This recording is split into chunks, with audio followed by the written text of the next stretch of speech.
C'était il y a 22 ans, donc il y avait beaucoup de technologies à l'époque. Tout était technologique, en fait, puisque le simple fait d'avoir un site web à l'époque était quelque part une innovation technologique.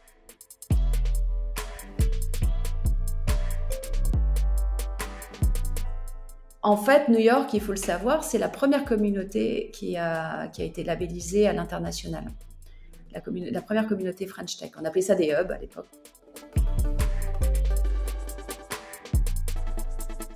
Terminé, les déterres, machin, j'ai fait: «Mais d'où sort ce mec? Qu'est-ce que c'est que ça et pourquoi tout d'un coup ça s'enflamme, comme ça?»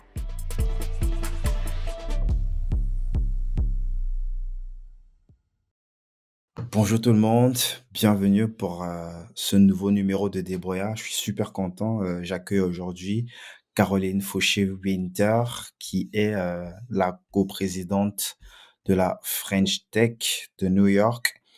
Euh, Bonjour, Ça va? ça va Salut, très tu vas bien. bien, C'est le matin Caroline? pour moi, donc encore un peu, à défroisser, mais ça va. Ravie d'être là avec toi. Merci encore d'avoir accepté mon invitation. French Tech de New York, est-ce que c'est quoi? C'est une entité à part?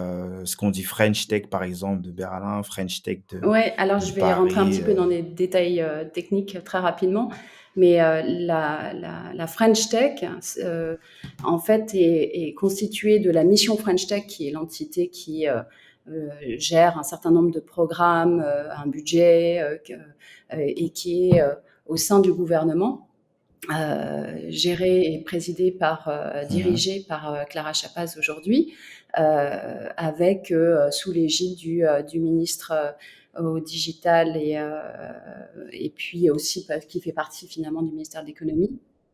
Alors, c'était Cédric O, Cédrico, je aujourd'hui il pense. a changé et voilà. Ah, ok. Mais donc du coup, il y a cette entité-là, gouvernementale, et puis toutes les autres communautés en dehors de ça, donc ce qu'on appelle les communautés French Tech, donc tu vas en trouver un peu plus de 140 en France et dans le monde, donc des communautés comme la French Tech Nantes, la French Tech Marseille, la French Tech Berlin, la French Tech New York, San Francisco, Boston, etc. Ce sont des Mhm, associations. Alors de mon côté, aux États-Unis, on appelle ça des non-profit, qui sont créées par en mhm, général des entrepreneurs ou des personnes très actives dans le secteur et l'écosystème des startups et des technologies. Souvent, comme je te disais, des entrepreneurs et qui décident de se joindre un peu à cet écosystème et de créer des associations qui vont animer le réseau des entrepreneurs et des professionnels et des experts de la tech français dans leur localité. Donc ces non-profit, ces associations sont indépendantes en termes de gestion et voilà, elles font leur programme, elles ont le droit de faire un peu tout, mais pour avoir le droit de s'appeler French Tech New York, il faut demander une labellisation qui est donnée donc par la mission French Tech. Donc c'est un certain nombre de critères, notamment qui ont rapport avec le board, mais pas que. Donc par exemple, le board doit être composé d'un certain nombre de personnes qui sont effectivement identifiées comme étant influenceurs dans la communauté. On a certaines missions qui doivent être effectivement d'aider la mission French Tech et le gouvernement français à soutenir l'entrepreneuriat français à s'exporter ou bien peu importe les différentes missions. Et puis ça nous permet, nous derrière aussi, de faire potentiellement des appels de financement de projets sur le fonds qui s'appelle le Community Fund, qui octroie des financements, alors ça dépend de ce qu'on demande, par le gouvernement pour justement soutenir ces différents projets qui nous aident du coup à soit animer la communauté, soit à aider les entrepreneurs à venir ici, soit à créer des liens avec la communauté aussi tech et start-up locale, parce que c'est l'un des grands enjeux, notamment aux États-Unis pour les entrepreneurs, c'est de pouvoir s'appuyer sur notre réseau pour pouvoir justement rencontrer aussi des Américains, parce qu'il n'y a pas que les Français, il faut pouvoir justement créer ces passerelles avec l'écosystème américain. Donc c'est un peu tout ça. Mais on est indépendant financièrement, je dois lever des fonds, etc., etc. Quoi. Donc, Mais c'est un point très très important, c'est que mon titre et ma fonction et mes activités au sein de la French Tech à New York sont complètement bénévoles. Ce n'est pas mon métier. Je ne suis pas payée pour ça. Yes. Tous les membres du board, quelle que soit leur localisation, sont bénévoles.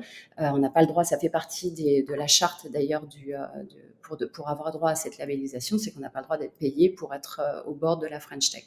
Donc ça, c'est quand même très important. Mon vrai métier à moi, c'est que je suis consultante en relations publiques et en relations presse depuis 22 ans maintenant, et Mhm. j'ai commencé à Paris, et j'ai déménagé aux États-Unis, à Washington d'abord en 2004, et à New York en 2009. Donc ça va faire, voilà, ça fait 18 ans maintenant que je suis aux États-Unis et je suis devenue même américaine entre-temps.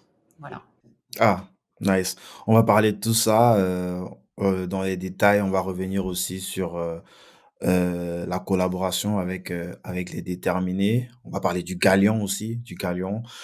Mais avant, ma chère Caroline, je te propose, parce que c'est une question hyper importante pour l'émission, de savoir comment chacun, la perception que chacun a de soi, je te propose de te présenter succinctement. Ma perception de moi, euh, au, Ouais. au niveau professionnel ou à tous les niveaux?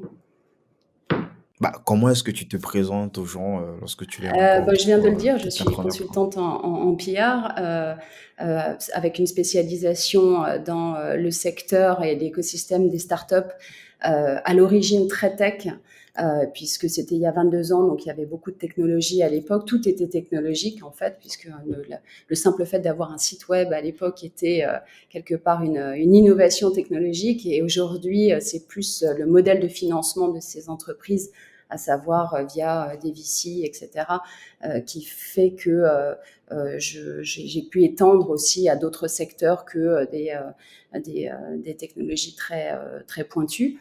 Euh, J'aime bien dire aussi que, parce que je suis extrêmement curieuse de beaucoup de choses, que ce soit la gastronomie, le vin. J'ai une passion complètement avouée pour la chartreuse.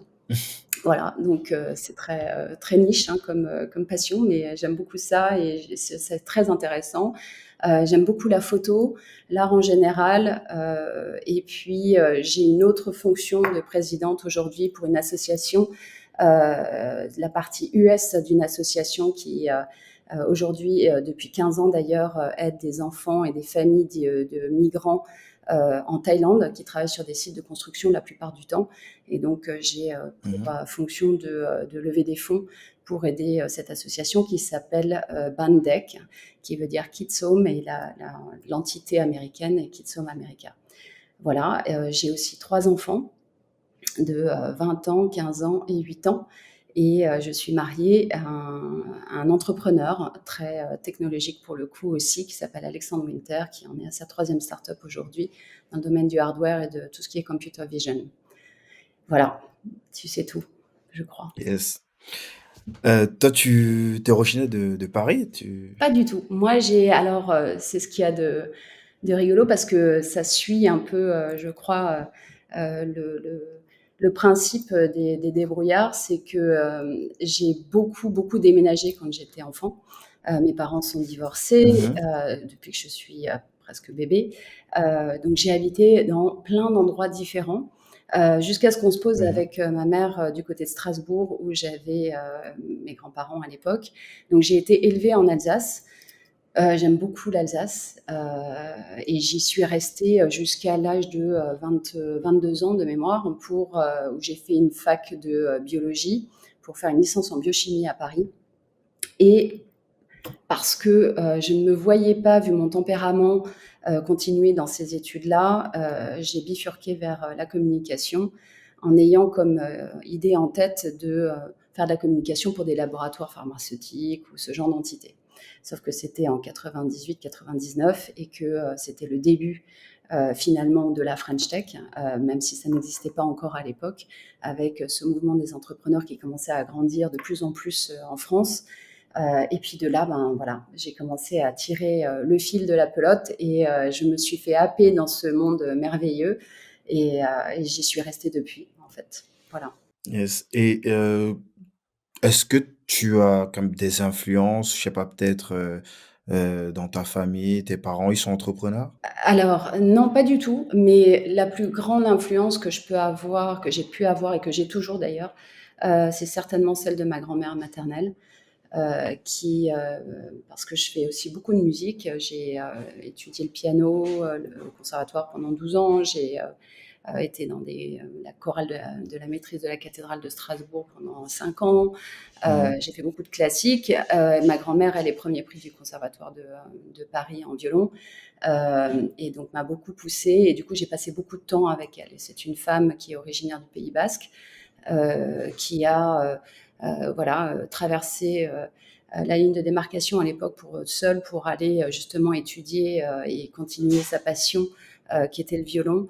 Elle a un tempérament qui est parfois compliqué à gérer parce elle dit ce qu'elle pense, donc c'est pas toujours facile. Mais en même temps, le, le, je pense que quand elle dit quelque chose, même si c'est pas toujours dit de la bonne manière, il y a toujours un fond de vérité et que je l'écoute beaucoup. Et c'est quelqu'un que j'appelle très souvent, qui est encore là, qui a 95 ans et, euh, et qui est Ah ouais, ouais, elle est en pleine forme.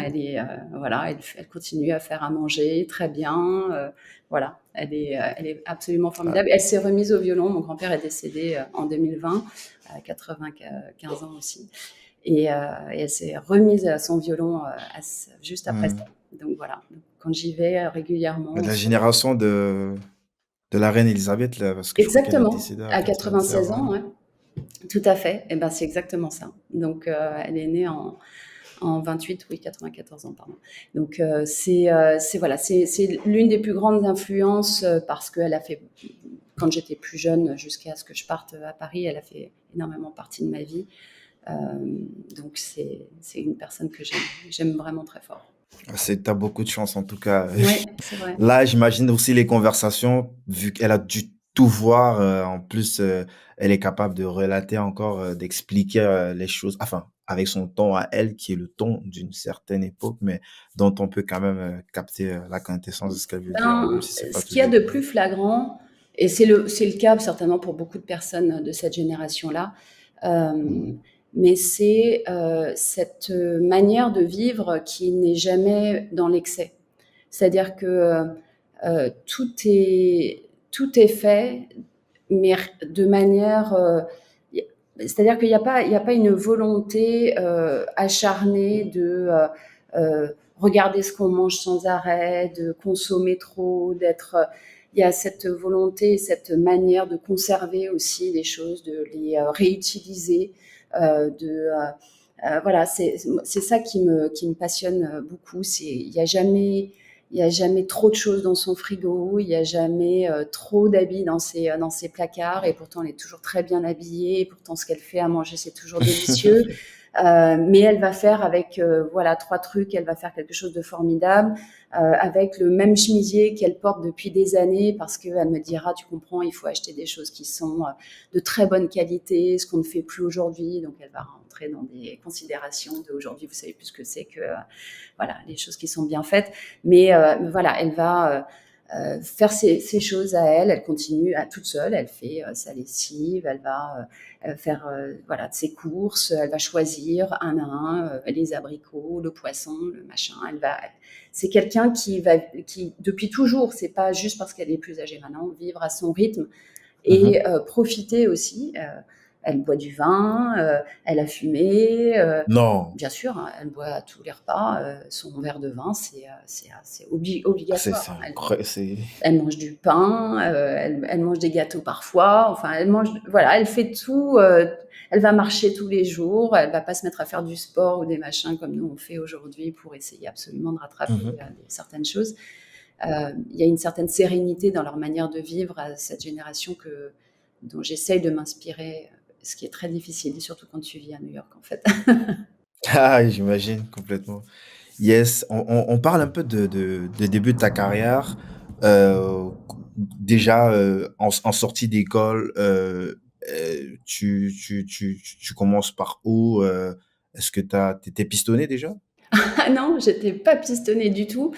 Pas pistonnée du tout. Alors, il faut voir que moi, je sors d'une famille avec plutôt plutôt des hommes d'ailleurs qui ont fait des études type mon père est médecin, mon grand-père paternel, mes deux grands-pères d'ailleurs étaient ingénieurs géologues sortis des mines, etc. Euh, Famille bourgeoise, mais pas non plus de province. Enfin voilà. Euh, et quand j'ai dit, enfin, en gros, voilà, j'ai fait mon bac. À l'époque, c'était le bac C, donc scientifique. Mhm. Je rentre, je fais ma biochimie, etc. Et quand j'ai décidé de bifurquer vers la com, ça a été un choc absolu pour mes parents, mes grands-parents qui ont dit oh là là, mais une méconnaissance totale de ce que ça pouvait être, puisque personne ne faisait ça dans ma famille. Donc, À l'époque, c'était pas bah, aussi. oui, puis c'était pas très connu comme métier. Il y avait une crainte, une appréhension que la communication, les RP, c'était plutôt dans le domaine des artistes, que du coup on allait, que La j'allais, politique. la politique, que j'allais du coup être dans des milieux qui n'étaient pas forcément très sains, avec des rythmes qui n'étaient pas forcément très justement très sains non plus.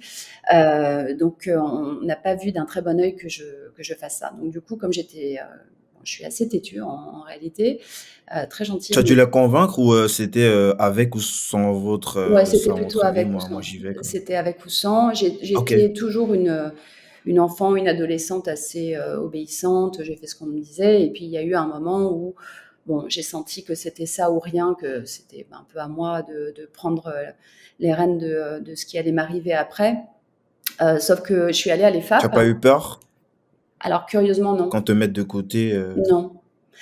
Curieusement, non, parce que je, alors c'est ça, encore une fois, ça concerne que moi, mais il me semble que quand tu as ce fil à plomb, qui rejoint d'ailleurs pas mal le fil à plomb de ces entrepreneurs qui souvent se lancent dans des aventures où tout le monde leur dit mais ça va pas la tête. Et on comprend pas pourquoi ils y vont quand même, parce qu'on se dit mais ils doivent justement avoir très peur. Ouais. En réalité, il y a cette Mhm. assurance en soi où on pense que c'est réellement le choix à faire. C'est comme s'il y avait, c'était une évidence. Et je ne sais pas Ouais. comment l'expliquer autrement que comme ça. C'est-à-dire qu'à l'époque, les FAP, donc c'est l'école française des attachés de presse, venait d'ouvrir un cursus à Levallois-Perret qui n'était plus à bac plus 3, c'est-à-dire qu'il ne formait plus après le bac, enfin il formait d'un côté sur Charon après le bac jusqu'à bac plus 3, mais là ils avaient créé un cursus qui prenait des étudiants qui avaient déjà bac plus 2 pour les emmener jusqu'à la maîtrise. Alors il faut se remettre dans le contexte, à l'époque la maîtrise c'était Mhm. l'équivalent du master finalement pour trouver un boulot après. Et moi, je me suis dit, j'ai déjà une licence quand même acquise en fac, je vais pas perdre ça, donc Mhm. je vais aller dans cette école-là.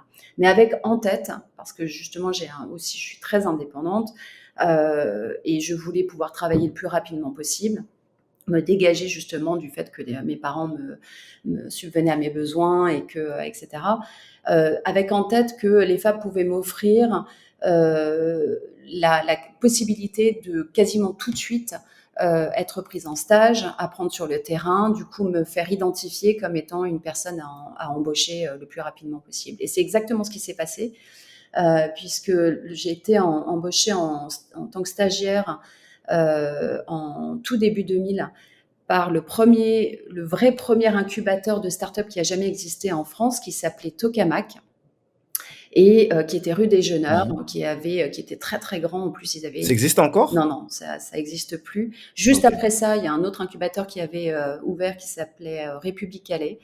Mais en gros, j'étais la première stagiaire en com d'un incubateur de start-up en 2000. Alors, il y a peu de gens, ça n'a pas fait la une des journaux, mais On en disait réalité, start-up en 2000? on disait .com beaucoup. Mais start-up, ça Ah, commençait à ok. venir quand même. Il y avait beaucoup, c'était les .com slash start-up. Donc c'était hyper intéressant parce que moi j'étais en stage du coup à la com de tout cet incubateur qui relatait non seulement Mhm. la vie de l'incubateur, mais aussi du portfolio qu'ils avaient à l'époque dans leur bâtiment. C'était une super aventure et c'est comme ça que je me suis fait repérer, alors même que j'avais pas encore fini mes études. C'était lors de la fin finalement de ma deuxième année à l'EFAP.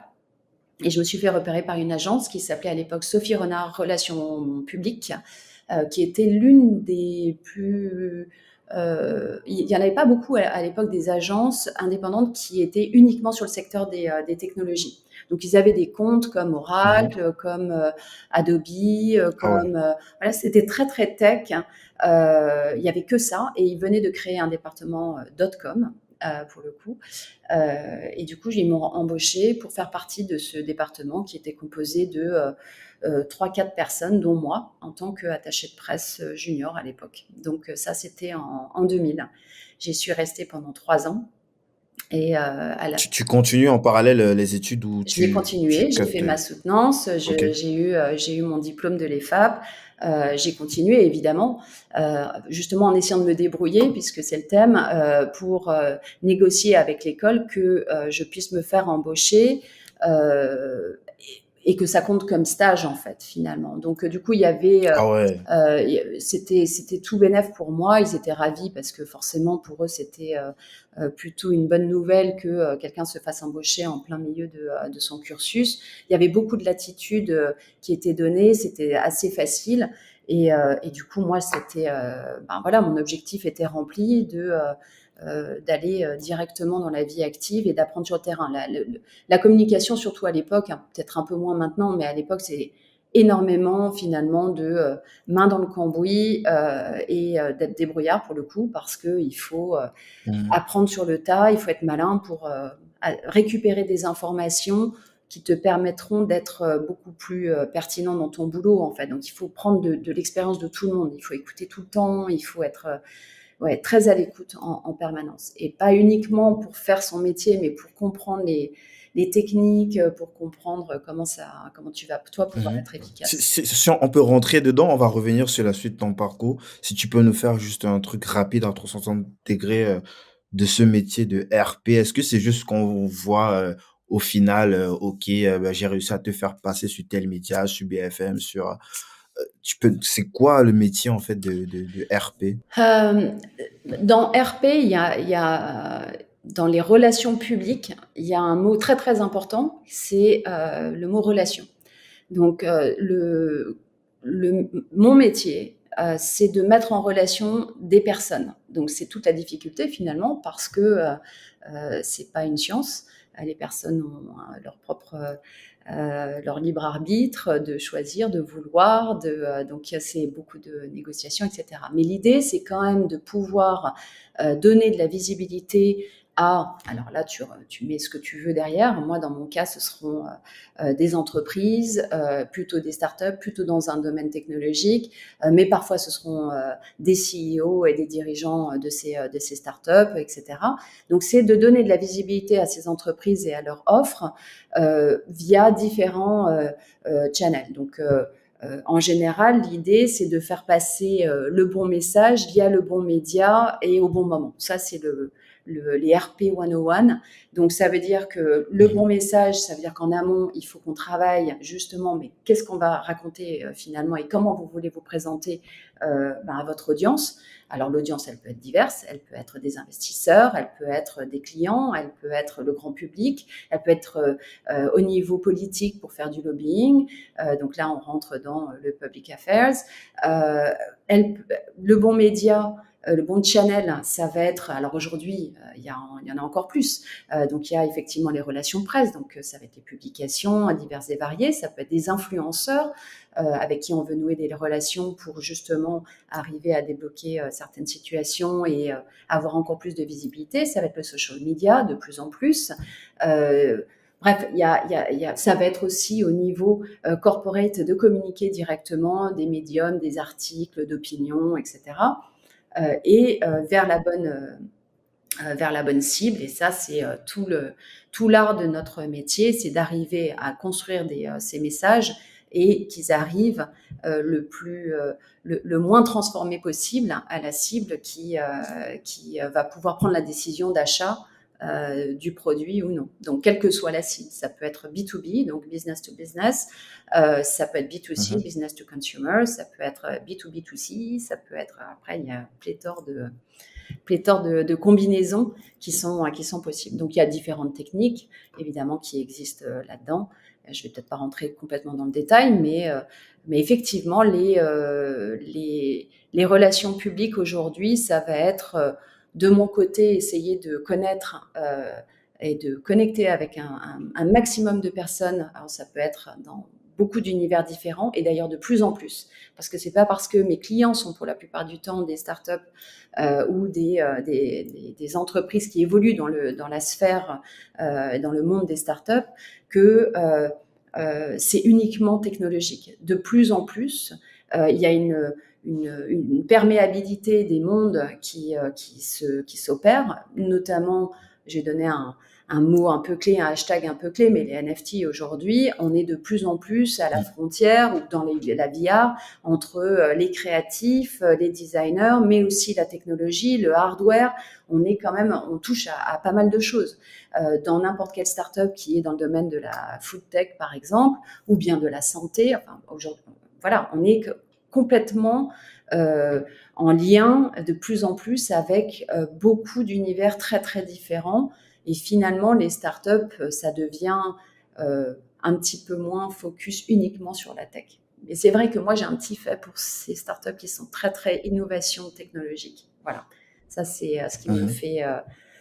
Voilà, j'aime beaucoup ça. J'ai fait des études scientifiques, je n'ai pas été ingénieur. J'ai peut-être besoin de me retrouver un petit peu dans Mhm. cet univers-là. Je ne sais pas. Il faudrait que je parle à quelqu'un. Bah, c'est super intéressant. Ouais, on comprend globalement qu'il faudrait quand même avoir un certain réseau, ou du moins savoir se faire ce réseau-là. Est-ce que c'est ce que vous apprenez en école ou c'est quelque chose que tu apprends sur le tas, tu crées ton réseau sur le tas? Puisque comme tu l'as dit, tu viens pas forcément de cet univers, donc forcément tu as dû construire de zéro Ouais. tout le réseau le réseau que tu possèdes aujourd'hui, quoi. Euh, Tu peux être un très bon exécutant en RP et faire une très belle carrière et oui, tu auras de toute façon un réseau. Du moment où tu travailles, où tu rencontres des gens, où tu connais enfin voilà, il y a quelque chose qui se crée. Après, il y a la manière dont moi j'ai construit mon réseau, ça n'a jamais été, ou très peu, tiens, cette personne-là, il faut vraiment que je la rencontre parce qu'elle peut me servir plus tard. Ça, c'est quelque chose que j'ai appris en venant aux États-Unis, qui est très important, c'est que au final, je l'ai dit sur un autre podcast d'ailleurs, mais c'est vraiment comme ça que j'envisage les choses. C'est d'ailleurs quelque chose que je recommande même à mes clients et surtout à des personnes qui n'ont pas forcément les moyens au départ de payer des personnes comme moi pour faire leur RP. Et souvent parce qu'au début, c'est pas nécessaire non plus de payer des gens. Tes RP, tu les Mhm. fais tous les jours du moment où tu sors de chez toi, où tu invites quelqu'un chez toi, mais en gros, c'est là que commencent tes RP. Tes RP, ça va être de dire bonjour à ta voisine et de s'intéresser à ce qu'elle fait. Parce que en réalité, que tes 3 étages à descendre dans l'ascenseur avec ta voisine ou ton voisin, le fait que tu saches ce que cette personne fait et qu'elle sache ce que toi tu fais, et de pouvoir à certains moments dire ah tiens en fait euh, je crois que tu es dans ce domaine-là, est-ce que par hasard tu peux m'aider? Est-ce que savoir demander de l'aide, savoir aider aussi? Donc c'est beaucoup de give back ou give forward comme ils appellent ici. Donc c'est de pouvoir venir en aide à quelqu'un, de proposer son aide à quelqu'un en disant ben, je tiens pas des comptes, mais c'est vrai que ça permet un jour de dire ah ben tiens au fait peut-être que tu peux m'aider. Et tout ça, c'est ça en fait les relations publiques d'une certaine manière à un niveau au niveau Mhm. le plus basique, mais ça commence par là. Et moi j'ai cette faculté là, c'est je suis comme ça, c'est-à-dire que je l'ai jamais travaillé, mais sauf que je connecte avec les gens, justement par rapport à ce que je te disais avant, je suis curieuse d'un peu tout, j'aime bien parler avec les gens, tout m'intéresse a priori, donc voilà, j'engage la conversation et derrière, ben, ça m'a permis effectivement euh, donner de mon temps, par exemple, pour aider les équipes d'un projet de l'artiste JR qui s'appelle Inside Out, et donc je suis assez souvent sur leur projet à coller des affiches et des portraits sur les murs de New York City. Voilà, ça fait partie de mon réseau et en même temps, je le fais parce que j'aime bien et j'ai rencontré des gens formidables. Est-ce que un jour je pourrais faire appel à eux? Pourquoi pas? Mais je le fais pas dans cette idée-là. Donc construire son réseau, c'est surtout ne pas se dire, tiens, alors il est 9 heures et entre 9 heures et 5 heures, pendant que je travaille, c'est là où je construis mon réseau. C'est pas vrai. On construit son réseau en permanence en invitant des gens chez soi, en s'intéressant à ce qu'ils font, parce qu'en s'intéressant à ce qu'ils font, on en apprend beaucoup et du coup, c'est là qu'on peut potentiellement faire appel à eux dans un contexte professionnel. Ouais. Il y a un adage, je sais pas qui est de qui c'est, qui dit qu'on a 5 connexions de Barack Obama. Donc en fouillant, il y a 5 personnes qui pourraient in fine te permettre d'arriver justement à une personne famous comme, Barack Obama, mais ça peut être une autre personne, ça peut être peut-être la Ben, reine moi, je pense ou, qu'on n'est même le pas nouveau à roi, 5. Je pense on est à N-1 de potentiellement de n'importe qui. Dans la mesure où tu as un réseau qui est bien construit, tu es à N-1 de n'importe qui. C'est pas très compliqué. Je suis sûre que dans mon réseau, j'ai une personne qui connaît très bien Barack Obama. J'ai jamais demandé parce que voilà, c'est pas arrivé. il Mais faut que ça fasse sens, tu vois? On va pas demander exactement, juste, pour, c'est exactement le ça, c'est exactement ça. Et puis il y a aussi être à un certain moment, et ça rejoint un peu, par rapport à ton intérêt tu vois, sur les déterminés et cetera. Heu, je mmh vais aussi à la rencontre des gens. C'est-à-dire que, heu, c'est pas facile d'aller voir des gens qu'on connaît pas et de leur dire, «Bon, ben, voilà, bonjour, est-ce qu'on peut se parler?» même si je sais pas trop où ça va aller. Les gens ont pas le Mmh temps, mh. ils sont un peu fermés, ils sont toujours un peu suspicieux, «Mais qu'est-ce qu'elle me veut?» et cetera. Heu et c'est vrai pour, C'est beaucoup. difficile, hein? Oui, c'est difficile, même pour moi aussi, hein, j'aime pas ça. Mais en même temps, sur les 10 personnes que tu vas approcher comme ça, il y en aura peut-être 3 ou même une qui va juste dire: «Ouais, ça m'intéresse et j'ai envie d'en savoir plus» et là, il y a une histoire incroyable qui peut se passer. Et quand ça arrive, les 9 autres où bon, on a eu des moments un petit peu bizarres, où on n'est pas très à l'aise, finalement, on se dit: «Ah bah, ça valait vraiment la peine», en fait. Et je le fais beaucoup. Et c'est vrai que LinkedIn a pas mal aidé parce que je suis loin parfois de l'écosystème français, et puis que c'est vrai que Mmh c'est une bonne manière que les gens voient aussi d'où on vient directement. Donc il y a un peu de screening qui est fait à l'entrée. Mais malgré tout, je le fais aussi régulièrement. Je parle à mon voisin dans le métro, juste parce qu'il y a un livre et que je dis tiens, qu'est-ce que c'est et ça parle de quoi? Et puis on engage la conversation. Quand tu as 1 heure de métro pour aller à Upper East Side, ben, tu t'engages la conversation et tu rencontres des gens formidables. Et souvent, ça donne rien, mais tu as une conversation intéressante, quoi. Donc voilà. Nice. Donc tu fais 3 ans là-bas et en même temps, tu as ton diplôme, tu as dit, vu que, Ouais. tu as réussi à trouver un compromis avec, avec l'école et c'est quoi la suite? La suite, c'est que ce qui n'était pas encore mon mari à l'époque, mais le père de mon premier enfant, parce que j'ai eu mon fils. J'adore comment tu introduis ça, c'est qui n'était pas encore Non, ton il ne mari à l'était pas. l'époque. Ça faisait longtemps qu'on était ensemble, cela dit, j'avais eu déjà mon premier enfant en 2002. Et 2003, il se trouve que je me fais licencier le 15 septembre. C'est important, le 15 septembre, c'est une date qui revient très très souvent dans ma vie. Donc je peux pas te dire pourquoi, mais c'est vrai. Et donc je me fais licencier Mmh. pour motif économique par l'agence SRRP qui était devenue entre-temps Pléon, je sais pas quoi. Euh, et, euh, et en fait, je me dis, bon, qu'est-ce qu'on peut faire? Mon mari, lui, avait toujours dit, un jour, on ira habiter aux États-Unis. Et je lui dis, bon, bah écoute, Rupture conventionnelle ou oui, même oui, pas, oui, rien, oui. pas de Non, je sais plus. pas Enfin, d'accord. franchement, je m'en souviens plus très bien. Ils m'ont juste Mmh. dit, voilà, on est obligé de licencier un certain nombre. J'étais une des celles qui était arrivée en dernier. Voilà, ils prennent la liste et puis voilà. Il faut se rappeler, 2003, c'était après le crash de 2001. Ouais, ouais, il y avait quand Donc le même, département dot-com mmh, startup, c'était pas forcément celui où ça a ouais, dépensé le plus. c'était pas la priorité. Ben, c'était moins la priorité. Donc voilà, c'était une décision business de leur côté. Évidemment, c'était pas très agréable pour moi, mais en même temps, je suis rentrée le soir en me disant: «Bah, écoute, c'est l'occasion, de, peut-être de se dire on va aux États-Unis. Et il se trouve que la première startup qu'il a montée avait des besoins de faire du customer service support à Washington, puisqu'il travaillait beaucoup avec certaines entités du gouvernement américain. Et ça s'est fait très très vite. En février, Il février avait quel âge? 2004. Mon mari, Ton enfant, vu que tu avais un il enfant, avait, tu as ouais, dit il est qu'il né en était. 2002, donc il avait 1 an. On est parti, il avait 1 an et demi, en Ah ouais, février bon, ça 2004. va. Ouais. Pas- Et, et moi, je suis arrivée là-bas. Alors, d'abord, il fallait 6 mois, 8 mois pour avoir un permis de travail. Mais tu n'avais aucune idée de ce que tu allais faire là-bas. T'es juste... Ah non, mais moi, je suis partie la fleur au fusil. Je ne parlais pas un mot d'anglais. Genre zéro, un bulle. Je Ah ouais, en connaissais les plus. chansons de Michael Jackson et d'Elvis et c'est à peu près tout. J'ai fait anglais deuxième langue puisque j'étais à Strasbourg, comme je te disais, et que en réalité, voilà, il y avait pas, j'avais pas l'anglais. Et j'ai toujours su, cela dit, que ça Ouais. pouvait être un frein à ma carrière. Donc du coup, c'était pour moi, voilà, je me suis dit, ah bah tiens, ils vont voir arriver Caroline Fauché, qui a une très belle expérience dans le domaine des startups en France. Genre, ils n'attendent que moi. J'avais aucun doute que ça allait très bien se passer. J'ai galéré, et ça, c'est le mot est faible, Ouais, parce j'imagine. que je me suis retrouvée quand même un petit peu seule, avec des grands moments de solitude aussi, parce que j'allais quand même passer des entretiens. J'ai envoyé mon CV En plusieurs anglais, du fois coup?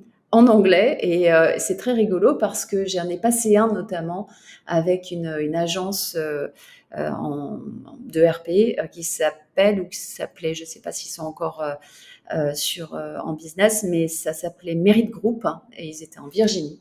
Et Ben Merit, qui était le fondateur ou partenaire en tout cas de cette agence, m'avait fait passer l'entretien. C'était une grosse agence, ils étaient sur les deux côtes, ils avaient des gros contrats dans les télécoms, parce qu'en Virginie, il y a beaucoup de télécoms, etc. Et je galérais avec mon anglais pourri, j'avais pris quelques cours, mais c'était une catastrophe. Et je l'ai revu d'ailleurs quelques années plus tard, et il m'a dit qu'il avait été effaré par ben, du culot que j'avais eu de venir à cet entretien, mais culot plutôt positif. Il me l'avait dit d'ailleurs, Positif, je me ouais. souviens très bien, il m'a dit j'aimerais vraiment, vraiment pouvoir travailler avec toi, mais c'est juste que tu parles pas anglais, mais enfin, ça va être un peu compliqué. Et voilà, donc du coup, je me suis dit, ok, donc ça va pas le faire. Et c'est là où j'ai commencé à me débrouiller. Voilà, c'est là où être street smart, parce que le mot anglais pour débrouiller, c'est street smart. Et j'aime beaucoup cette image. Ouais. Être street smart, c'est vraiment ça. C'est vraiment être débrouillard. Il y a un côté d'abord, il y a le mot smart. Dans débrouillard, il y a un peu ce côté un peu Mhm. flou. Street smart, c'est qu'il faut être smart. Il faut savoir quand même où est-ce qu'on met les pieds. Il faut avoir une petite idée du game qu'on est en train de jouer. Et en fait, je me suis dit, bon, quels sont mes atouts, comment je vais pouvoir me positionner. J'ai commencé à postuler dans des ambassades, il y en a beaucoup à Washington évidemment, donc plutôt francophone, Mhm. Luxembourg, la Commission européenne qui a une ambassade aussi là-bas, une représentation. J'étais l'assistante du représentant de la Banque Centrale Européenne au FMI. Voilà, je me suis retrouvée là-dedans, va savoir Ah, comment, je ne sais plus, mais pareil, en faisant jouer le réseau, etc. Et c'est comme ça que j'ai appris l'anglais. Et de fil en aiguille, plus un enfant entre-temps, je me suis remise à mon compte en tant que consultante, et j'ai commencé à travailler pour des startups, une startup notamment française, qui était basée aux États-Unis aussi, avec un directeur marketing basé aux États-Unis qui cherchait quelqu'un qui puisse faire des relations presse en France, mais sur son fuseau horaire. Bon, donc c'était moi. J'ai fait ça pendant quelques temps, et puis de fil en aiguille, j'ai commencé à avoir des appels pour des boîtes françaises qui voulaient pour le coup avoir de la visibilité aux États-Unis. Et c'est comme ça que j'ai commencé. mais comment est-ce qu'ils entendaient parler de toi? Est-ce que Ah ben, alors à tu l'époque, c'est vrai, communiquais? il Est-ce faut que... se remettre un peu dans le contexte, mais c'était le tout début de Facebook, par exemple, tu vois, 2007, Mhm. par là-bas. Donc, c'était l'iPhone, les apps, etc. C'était quand même pas encore très répandu. Mais du coup, il y avait quand même le réseau lui-même de gens qui se connaissaient semblait plus petit, mais ça allait aussi très vite parce que c'était des recommandations c'est-à-dire que c'était toujours très proche finalement. C'est-à-dire que quand quelqu'un te Ouais. recommandait, c'était forcément quelqu'un qui te connaissait, qui avait ou Mhm. travaillé avec toi, etc. C'était pas juste j'ai vu ton profil sur LinkedIn ou j'en sais rien, tu vois. C'était forcément quelqu'un avec Ouais. qui tu avais travaillé. Donc ça allait d'une certaine manière tout aussi vite. C'est juste que le, le pool de possibilités était moins grand qu'aujourd'hui, a priori, puisqu'on avait moins la possibilité d'être en connecté avec des gens qui étaient un peu plus éloignés en termes de relations, mais c'était Mhm. suffisamment dense finalement pour se faire repérer.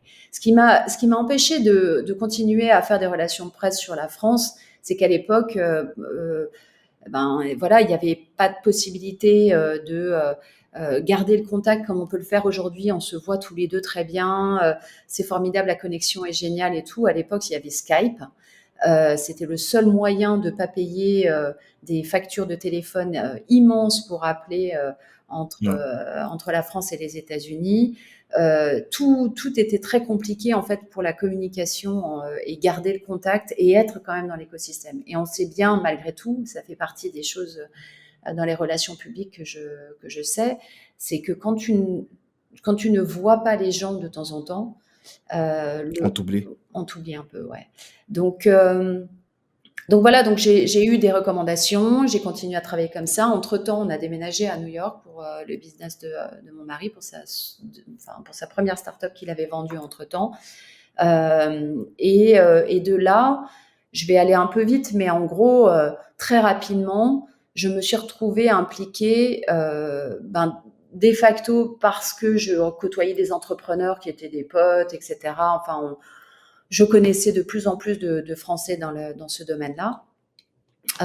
J'ai commencé à m'impliquer aussi dans ce qui était la French Tech, puisque très rapidement, en 2013, ça a été la création en France. Il y a finalement pas beaucoup de personnes qui s'intéressaient à ça, encore moins aux États-Unis. Et j'ai commencé à rencontrer. Encore moi à New York, parce que je pense la plupart c'était San Francisco. À New York, peut-être il doit y avoir juste, Exactement. Et peut-être tu dois le mais connaître, cela Ilan dit, bien Abeacera. sûr, je connais très bien Ilan. C'est En fait, New York, il faut le savoir, c'est la première communauté qui a été labellisée à l'international. La première communauté French Tech. On appelait ça des hubs à l'époque d'ailleurs. Mhm. Et ça a été mis sur pied par Fred Montagnon, et qui est aujourd'hui le CEO d'une boîte qui s'appelle Ariani dans le domaine des Ariane. NFT. Mm. Et en fait, j'ai commencé à m'impliquer, mais j'étais pas dans le board parce que voilà, j'étais pas entrepreneur tech ni rien, donc moi j'étais juste à rendre service, à voir ce qui se passait. Et j'ai été embauchée en rencontrant toujours pareil des gens, en allant aux événements du consulat, en étant voilà, simplement présente à un maximum de choses. Il y a beaucoup de choses qui se passent à New York et finalement, c'est comme ça qu'on rencontre des gens. J'ai rencontré le directeur de Business France qui opérait donc en Amérique du Nord. Il s'appelle Henri Bessas. Et Henri Bessas nous dit, je suis très intéressée par ton profil et je voudrais créer un poste pour promouvoir l'image économique de la France en Amérique du Nord. Est-ce que ça t'intéresse? Et je lui dis, ben ouais, ça m'intéresse, c'est canon, parlons-en. On en a tellement parlé que j'ai signé, je suis rentrée à Business France en 2018, en 2017, pardon, et il se trouve qu'en même temps que moi rentre à Business France, alors un niveau un peu plus élevé, puisqu'il était président du board et aussi ambassadeur aux investissements internationaux, rentre avec moi Pascal Cagny. Et Pascal Cagny est un gros exécutif d'Apple qui a monté tout Apple en Europe, notamment, de 2000 à 2012. Du coup, il avait une vraie appétence pour la tech et la French Tech. Donc, c'était un sujet Mhm. très important pour lui à traiter ici aux États-Unis et en Amérique du Nord. Et je me suis éclatée pendant un an avec lui à justement, puisque Business France était l'opérateur de la French Tech à l'étranger. Du coup, il y avait beaucoup de choses à faire et c'était formidable. Et l'un des points intéressants par rapport à Business France, c'est que à l'époque, il y avait que 4 communautés en Amérique du Nord French Tech. Il y avait Montréal, il y avait New York, San Francisco et Los Angeles. Et ces 4 communautés se parlaient pas beaucoup finalement. Il y avait besoin de coordination. Enfin, on savait jamais trop ce qui allait se faire. Tout le monde était un peu indépendant, etc. C'est là où j'ai commencé à dire ah bah ce serait bien. Il y avait un peu de la concurrence ou alors c'était juste qu'ils n'avaient Non. pas les Alors éléments là, pour pour le pouvoir coup, il n'y a communiquer. jamais de concurrence. Il n'y en a pas. On n'est pas en OK. concurrence les uns avec les autres. Il y a pas de. Nous, en plus, on ne peut pas être. Enfin, il n'y a pas beaucoup d'influence qu'on peut avoir sur la décision d'un entrepreneur de venir s'installer à San Francisco ou à New York. La seule chose qu'on peut faire, c'est promouvoir effectivement l'écosystème en question, mais au final, il n'y a pas de, on n'a rien à gagner en fait. Nous, on est là. La raison pour laquelle ces entrepreneurs et ces personnes donnent de leur temps à la French Tech à l'étranger, c'est uniquement parce que ça leur fait plaisir réellement de pouvoir se dire qu'ils vont aider à faire la promotion de l'expertise des Français dans les technologies et dans l'entrepreneuriat auprès du public américain, enfin un public au sens public professionnel, des investisseurs et autres. C'est hyper gratifiant. Ça, c'est peut-être Mmh. une notion que en France, on conçoit encore pas très très bien parce que on n'a pas été élevé de cette manière-là. Mais ici, le pouvoir professionnel d'être impliqué dans des missions caritatives, hein, quelles qu'elles soient, alors caritatives ou associatives, ou etc., est très très important. C'est-à-dire que sur son CV, la partie qu'est-ce que tu fais en dehors de tes heures de bureau est tout aussi importante que la partie dans quelle université tu as gradué en fait. C'est très important. Mmh. Donc du coup, c'est jouer le jeu aussi des Américains d'être impliqués dans un projet associatif qui te tient à cœur parce que tu as voilà, des, des origines françaises, que tu penses que c'est formidable de le faire, peu importe tes motivations. Mais en tout cas, il n'y a pas de concurrence parce que entre nous, on se parle beaucoup, on s'aime beaucoup, on s'entraide énormément quand on peut. Après, évidemment, il y a le temps et les moyens qui font on peut pas faire exactement tout ce qu'on voudrait faire, mais ça fait partie du jeu, quoi. Et ça, c'est vraiment très bien.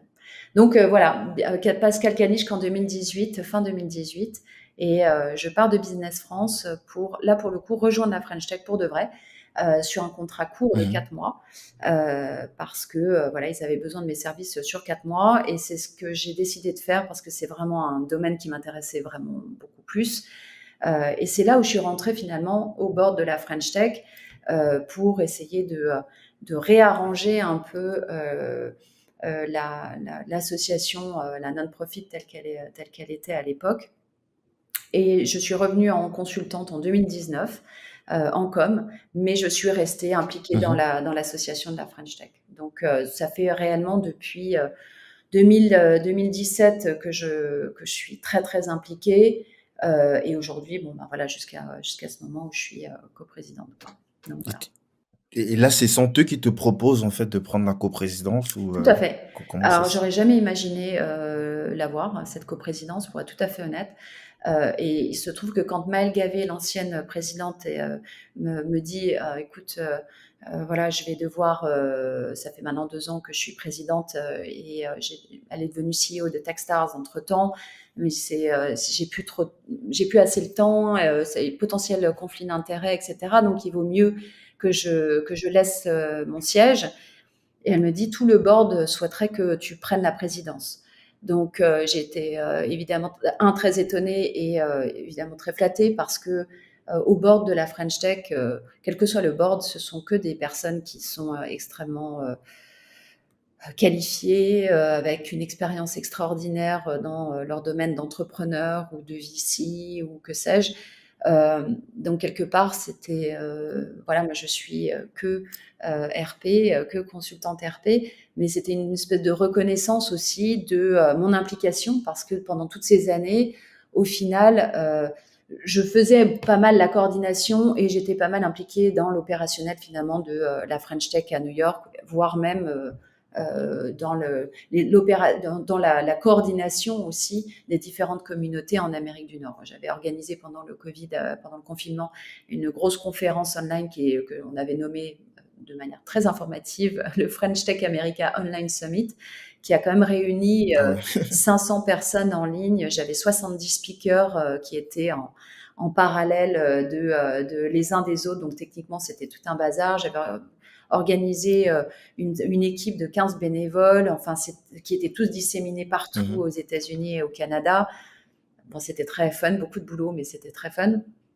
Et, et du coup, voilà, je pense que ce qu'ils ont vu en moi, c'est quelqu'un qui arrive à rassembler, à fédérer un peu, et puis parce que encore une fois, on en revient à mon métier, à ma capacité à connecter avec les gens, finalement, est peut-être plus efficace justement à dérouler un certain nombre de programmes et voilà, c'est mon métier d'organiser, c'est mon métier Mhm. de faire en sorte que voilà, certaines choses se passent. Et je pense que ça leur convenait pas mal. Donc voilà, donc j'ai pris la coprésidence cette année en janvier. Et je suis ravie. Avec Nicolas Yes. Girard. Pourquoi un Mm. coprésident? Parce qu'à la French Tech, c'est quand même important qu'on voit qu'il y ait des entrepreneurs qui sont impliqués. Alors, je suis entrepreneur moi-même puisque j'ai quand même monté mon business, mais Lui, tu as une boîte de consulting, donc voilà, exactement. c'est de l'entrepreneuriat. Maintenant, on parle quand même de la French Tech. On sait, quand on parle entrepreneur, on parle entrepreneur dans le domaine Ouais, des des boîtes technologiques. technologiques, en tout cas digitales, etc. Et c'était très important que ce soit quand même représenté. Et Nicolas est un ami et je suis encore plus honorée que d'être toute seule parce que je pense que voilà, il me met pas mal en valeur. Donc je suis ravie, quoi. Que du bonheur. Nice. Av- avant qu'on ne parle de déterminer, je voulais qu'on revienne rapidement sur le Galion que tu as rejoint aussi, je crois, en 2017. Ah, c'est Déjà, un peu plus tard, le tu Galion. peux nous dire. Le Galion, c'est intervenu Ah ouais? en 2019, en mars 2019 de Ah, mémoire. oh, j'ai une erreur dans mes notes là. Ok. Ouais. En fait, le Galion, j'ai rencontré Agathe Vauthier, qui est la CEO du Galion, qui elle-même a Mhm. été dès le début celle qui a mis en place opérationnellement parlant le Galion Project à l'initiative de plusieurs entrepreneurs, mais notamment de JB Rudel de Criteo, à l'époque de Criteo. Et elle vient sur New York. Je la rencontre, je ne sais plus, via d'autres entrepreneurs. Enfin, voilà, elle veut me rencontrer. Et il se trouve qu'elle me dit, voilà, on a plusieurs entrepreneurs qui font partie du Galion, mais qui sont basés ici aux États-Unis, ou d'autres qui vont bientôt arriver aux États-Unis, ou d'autres qui sont basés en France, mais qui ont leur business quand même établi aux États-Unis. Et on a besoin de quelqu'un qui pourrait gérer et animer la communauté de ces entrepreneurs pour le Galion. Donc c'est comme ça que je suis rentrée au Galion.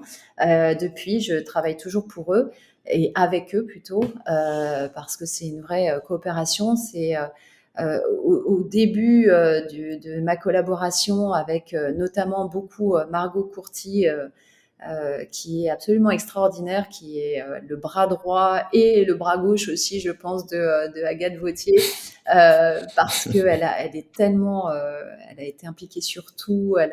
Elle aussi, c'est une bonne débrouillarde d'ailleurs. Elle est vraiment super et donc depuis tout ce temps-là, je travaille avec eux et aujourd'hui le Galion, je suis très fière parce que ils ont accompli quelque chose d'assez extraordinaire. Ils n'ont pas un réseau qui est extrêmement euh, gros en termes de nombre, hein. C'est 400 Ouais. entrepreneurs, quelque chose comme ça, mais c'est extrêmement qualitatif. On n'a que des founders, que des fondateurs de start-up qui ont levé un certain montant pour éviter justement. Alors, c'est pas qu'on veut pas des plus early stage, mais Je c'est crois que juste le. ça doit être 3 ou 4 millions, je pense, Voilà, minimum. exactement. L'idée, c'est d'avoir quand même une certaine homogénéité dans les expériences à partager, dans les questionnements, dans les besoins, Les euh, problématiques. les problématiques, etc. Donc, du coup, ce qui apparaît comme problématique après disons, le gros seed, parce qu'à l'époque, c'était un seed, 3 millions. Aujourd'hui, un seed, ça peut être 8 millions, mais malgré tout, 3 millions, c'est quand même déjà une belle levée qui veut dire quelque chose en termes de développement, qui veut dire qu'il y aura forcément des problématiques communes qui vont être rencontrées. Et donc ce réseau-là, aujourd'hui, c'est extrêmement qualitatif en termes de personnes évidemment qui en font partie et du coup en termes de thématiques abordées, d'experts qui interviennent sur ces problématiques. Il y a vraiment, ils ont quand même créé leur fonds. Ils ont créé aussi le Galion. Ok, à la base, le Galion, c'est pas en fond. Non, c'est Le plus un fond est think venu juste tank, ce après, qu'on quoi. appelle un think tank. L'idée, c'était vraiment de rassembler. en vue d'influencer aussi un peu la réflexion sur certains sujets liés à l'entrepreneuriat en France, et de pouvoir euh, rassembler aussi les avis et les expériences de ces entrepreneurs, de pouvoir les soutenir en sortant des documents qui sont extrêmement attendus aujourd'hui. Il y a la term sheet qui était l'un des premiers Ouais. documents qui Le pacte des associés, le ça, c'est un pacte des document qui m'a associés qui est beaucoup aidé parce que exactement. Et moi, j'ai eu des problématiques d'association par le passé et le fait d'arriver justement sur... Et ça, c'est gratuit. Par contre, là, t'as pas besoin d'être dans... Tu retrouves ça sur leur blog, c'est public. Même exactement, comment c'est la gratuit, tout répartition à des fait. parts dans sa startup. Moi, ça m'a beaucoup aidé. Et puis, Ben voilà. je trouve qu'on n'en parle pas assez. On n'en parle On pas n'est pas assez assez comme ça et aussi. tu vois, ils ont eu l'idée la première fois pour la première fois, de mettre à disposition ce genre d'informations, ce qui est extrêmement novateur finalement pour une structure française, parce que je ne vais pas rentrer dans des lieux communs et des généralités, mais la réalité, c'est que quand même, le partage d'informations en France, le partage de contacts, le partage en général, et c'est pas quelque chose qui était très commun euh, en France. C'est-à-dire qu'on a plutôt tendance à garder pour soi. On pense que c'est un avantage compétitif, alors qu'en réalité, si toute la communauté, si l'ensemble de la communauté des entrepreneurs, ou quelle que soit la communauté d'ailleurs, peut être plus érudit sur certains sujets, finalement, ça fait grandir l'ensemble de l'écosystème et in fine, ça bénéficie à tout le monde. Parce que plus l'écosystème devient mature et justement avec ces différents cette connaissance des différentes problématiques, de savoir justement monter une start-up, de savoir signer le bon pacte, etc., ça fait que derrière, quand des investisseurs étrangers arrivent pour commencer à regarder ce qui se passe en France, on passe pas pour des gens qui n'y connaissent rien en fait. C'est-à-dire que ce partage-là a permis Mhm. aussi en peu de temps finalement alors je sais pas si on a rattrapé le retard entre guillemets, mais en tout cas d'essayer de devenir, enfin on est devenu finalement la start-up nation en Europe, euh, parce que justement ce partage d'informations a permis à des entrepreneurs d'aller beaucoup plus vite que il y a 20 ans de ça, où il y avait justement pas à disposition ce genre d'informations. Donc aujourd'hui, de partager l'information, ses expériences, ses contacts fait que l'ensemble de la structure French Tech, de la communauté French Tech en France, en bénéficie et devient beaucoup plus mature, et du coup les investisseurs viennent beaucoup plus facilement, et s'il y a plus d'argent, il y a plus de startups, et s'il y a plus de startups, tout le monde est content. Voilà. Donc c'était Complètement, le complètement. mindset du Galion est hyper précurseur en France, de dire on veut partager notre expérience avec d'autres entrepreneurs, avec tout le monde, parce que c'est important pour Mhm. l'écosystème, et in fine ça nous bénéficiera. Ça s'appelle du give back, du pay it forward, pardon. Il y a un film d'ailleurs là-dessus qui est très, Ouais. très joli. Pay it forward, c'est exactement ça. On donne d'abord et en espérant que ça rende après. Espérons que Exactement. effectivement. Bon, moi, je trouve aussi intéressant en ce sens que permet, ça permet, d'avoir plus de startups qui réussissent. Ça permet aussi de faire émerger ce que moi j'appelle, des profils comme moi, des no-name, tu vois? On va pas forcément exploser, mais, le fait de pas être issu de cet univers-là, mais de quand même retrouver des documents parce que généralement, et ils payent des avocats hyper cher pour avoir ce type de documents, des term sheets, pour avoir, des pactes d'associés, la répartition des parts, les tous ces éléments-là, quelqu'un qui fait pas partie de cet univers, mais qui a quand même une envie ou une ambition de lancer un truc, il a des éléments de base sans forcément dépenser parce que peut-être il n'a pas de cash pour se lancer et être opérationnel dans son exécution et commencer à construire quelque Ouais, chose et forcément être identifiable par des potentiels fonds si jamais tout à fait. c'est Et tu sais, la au-delà de question s'y ça, prête, même quoi. avant même d'être opérationnel, sachant le prix d'un avocat, et ça vaut dans n'importe quel domaine. Là, on parle de la term sheet, mais tu vois, ces podcasts, ces différents documents qu'on peut trouver dans plein d'autres domaines, que ce soit la communication, n'importe quoi, les RH, etc. C'est de la connaissance qui permet de poser les bonnes questions. Parce que il faut pas prendre ça comme argent comptant, comme étant ah ben alors ils disent ça, donc voilà. Non, ça permet d'avoir une connaissance du domaine, de la problématique et de pouvoir être plus efficace après quand on va rencontrer des personnes qui sont censées nous aider sur un sujet. Il n'y a rien de pire, pour en revenir au sujet des RP, que d'arriver dans une agence ou devant un consultant RP et de ne pas savoir quelles questions poser. Ah, ça, c'est clair. Ça, c'est compliqué parce que ça veut dire que Tu sais même pas évaluer tu peux pas comment évaluer est-ce qu'il t'aide ou exactement, tu ouais. peux pas évaluer du coup la pertinence. Et en face, pour nous, c'est très gênant aussi en fait, parce que du coup, on se dit, ok, euh, il y aura potentiellement une déception parce qu'il doit se faire une idée ou elle doit se faire une idée d'eux, et en fait, ça va être pas forcément ça. Donc, on préfère avoir des gens qui sont pas forcément experts parce que c'est pas le but. Nous, on est experts de notre métier, mais en revanche, avoir des gens Mhm, qui sont capables de poser des questions avec un background suffisamment travaillé pour qu'ils comprennent les réponses et que du coup, voilà, il y a une vraie discussion qui s'engage. Il n'y a pas de questions idiotes, mais c'est sûr que c'est quand même beaucoup plus agréable et beaucoup mhm, plus efficace. Donc moi, je recommande effectivement la lecture de ce genre de documents à n'importe quel entrepreneur parce que c'est ce qui va faire que derrière, n'importe quelle rencontre sera pertinente et pourra les aider. Si tu viens, tu vois, c'est ce que je te disais, t'es Pierre, si ta voisine, elle est mhm. d'ici et que tu peux pas te rendre compte comment elle peut t'aider, ben c'est voilà, ça sert à rien par exemple. Mais en revanche, si tu as déjà lu ton Clairement, petit term sheet ou pack d'associés, du coup, tu peux lui poser des questions. complètement. Et c'est gratuit, hein, je répète encore parce que les C'est gens vont se dire gratuit, peut-être, c'est gratuit. comme Il c'est faut dit, aller sur le c'est site de gratuit sur le Galion. blog. Je vais mettre les liens en Ouais, c'est description. C'est complètement gratuit, quoi. galionproject.com. C'est gratuit. L'entrée au Galion se fait par cooptation, par deux par un. Il faut être effectivement accepté. C'est un peu plus ardu, mais cela dit, c'est pas impossible non plus. Donc, il faut pas hésiter. Est-ce que quelqu'un qui n'a pas levé des fonds, qui a bootstrappé sa boîte complètement, mais qui fait, je sais pas, peut-être 10 millions de chiffre d'affaires par an, est-ce que c'est un profil qui peut postuler pour le Galion Project? C'est possible. C'est possible.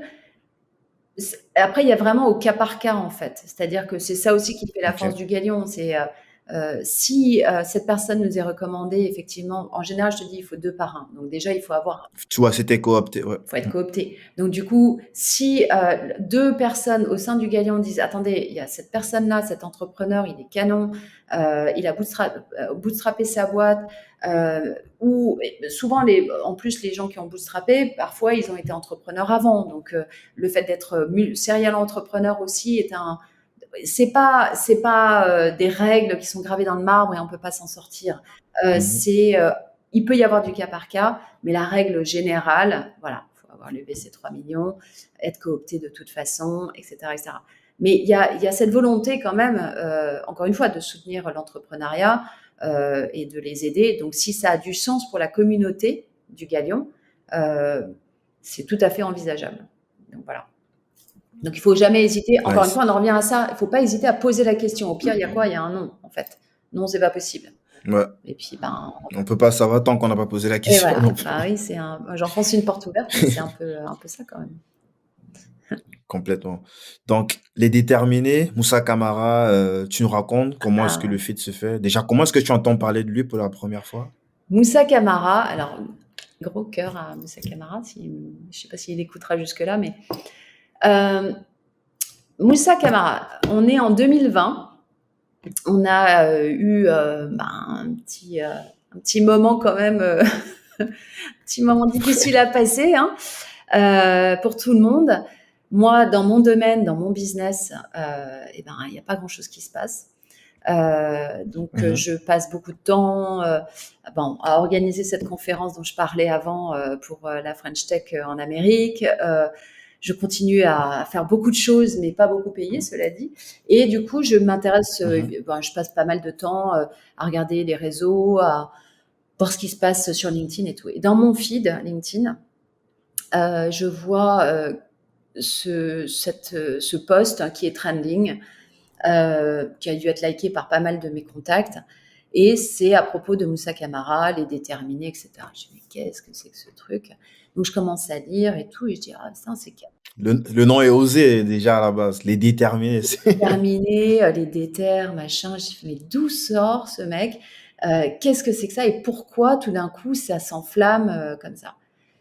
Et ben, tu vois, ça rejoint ce que je te disais avant. Je sais même pas si c'était avant qu'on enregistre ou pas, mais en gros, je me dis, ben, c'est marrant, ça m'arrive dans mon feed.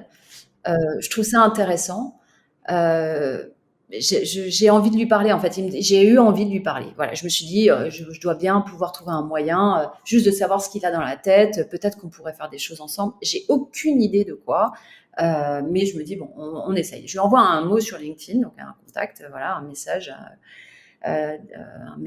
privé. Et j'ai pas là tout de suite, mais c'est presque mot pour mot quelque chose comme bonjour Moussa. Je visiblement ce que tu fais arrive jusqu'à moi de l'autre côté de l'Atlantique, c'est que ça doit être vraiment très très bien, enfin quelque chose comme ça. Parlons-nous. Et je me suis dit bon, le mec, en plus, il avait son gros moment PR qui se passait, donc il était certainement très occupé avec beaucoup de choses.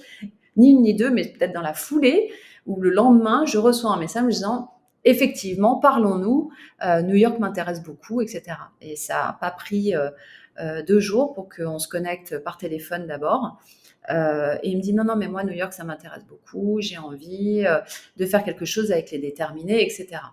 Parce que j'ai le passeport américain, j'ai pu voyager beaucoup pendant toute cette période un peu compliquée où les aéroports étaient très vides, les avions aussi, et c'était d'ailleurs peut-être le seul point positif de cette pandémie. Et donc, je suis allée plusieurs fois à Paris, je l'ai vu quasiment à chaque fois, parce qu'on se disait, il y a quelque chose à faire, il y a quelque chose à faire. Et en 2022, là, de janvier 2022, je le revois et je lui dis, écoute, voilà ce qui se passe. La French Tech à New York, j'ai beaucoup, régulièrement, des demandes d'assister, d'aider à faire, voilà, rencontrer des personnes de la French Tech ici, à des délégations d'entrepreneurs, d'écoles, de business school, je sais pas quoi, bon bref, qui émanent de différentes communautés en France ou d'écoles directement qui me disent est-ce que vous pouvez nous aider, etc. Il se trouve, et c'est vrai, même si tous ces étudiants et ces futurs entrepreneurs méritent tous mon attention de manière totalement égale, mais il est vrai que le profil est quand même toujours un peu le même. Et je n'ai pas envie de rentrer dans des débats d'égalité, de chance, de machin, mais enfin, malgré tout, c'est quand même la réalité. Que quand on sort d'une école privée business school parisienne ou de l'ESSEC ou de je ne sais quoi, on a a priori franchi un certain seuil qui permettra quand même d'arriver et d'avoir plus d'opportunités que quand on sort du 93 ou de la banlieue de Marseille ou de je ne sais où. Et c'est ce qui m'intéressait en fait chez Moussa, c'est cette capacité à voir l'entrepreneur dans finalement n'importe quelle personne, de évidemment faire fi de son background et tout le reste. Et moi, je me suis dit, en fait, c'est exactement ce que j'ai envie de faire, c'est de donner. J'ai pas beaucoup de temps. Je travaille, j'ai 3 enfants. Je suis quand même très très occupée. Du coup, comment je fais pour diriger cette énergie vers un projet, un programme qui soit encore plus pertinent que ce que j'ai fait jusqu'à maintenant.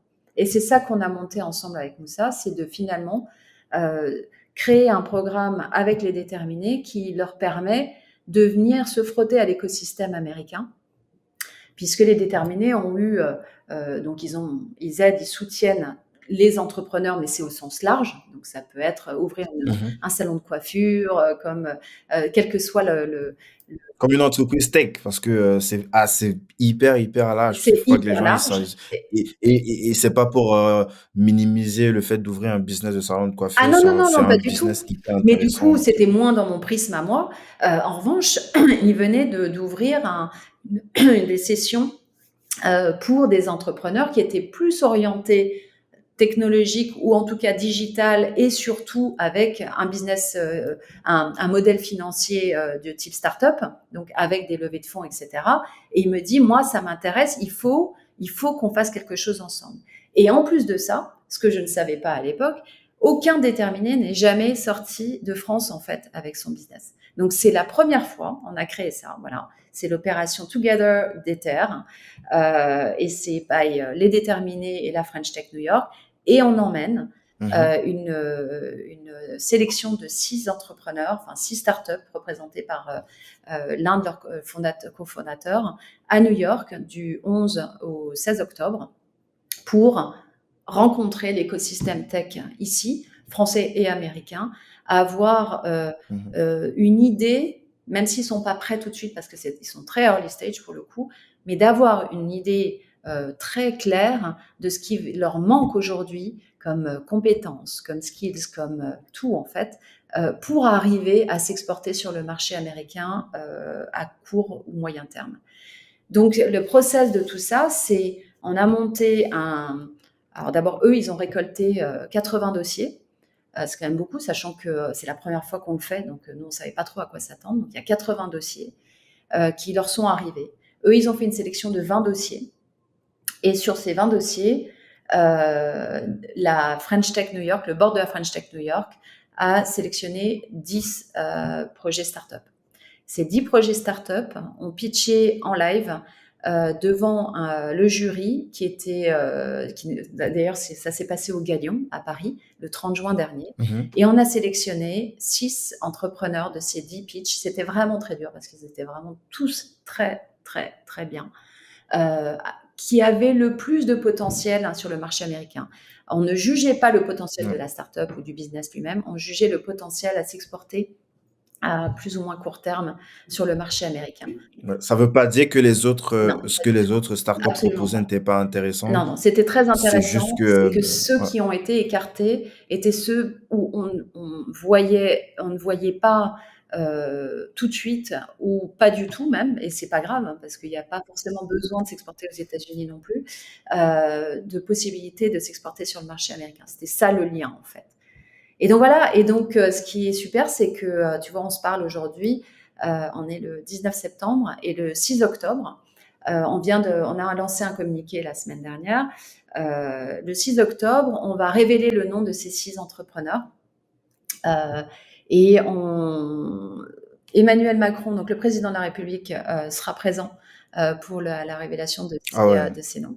Donc, Du coup, il faut que l'épisode sorte après, justement.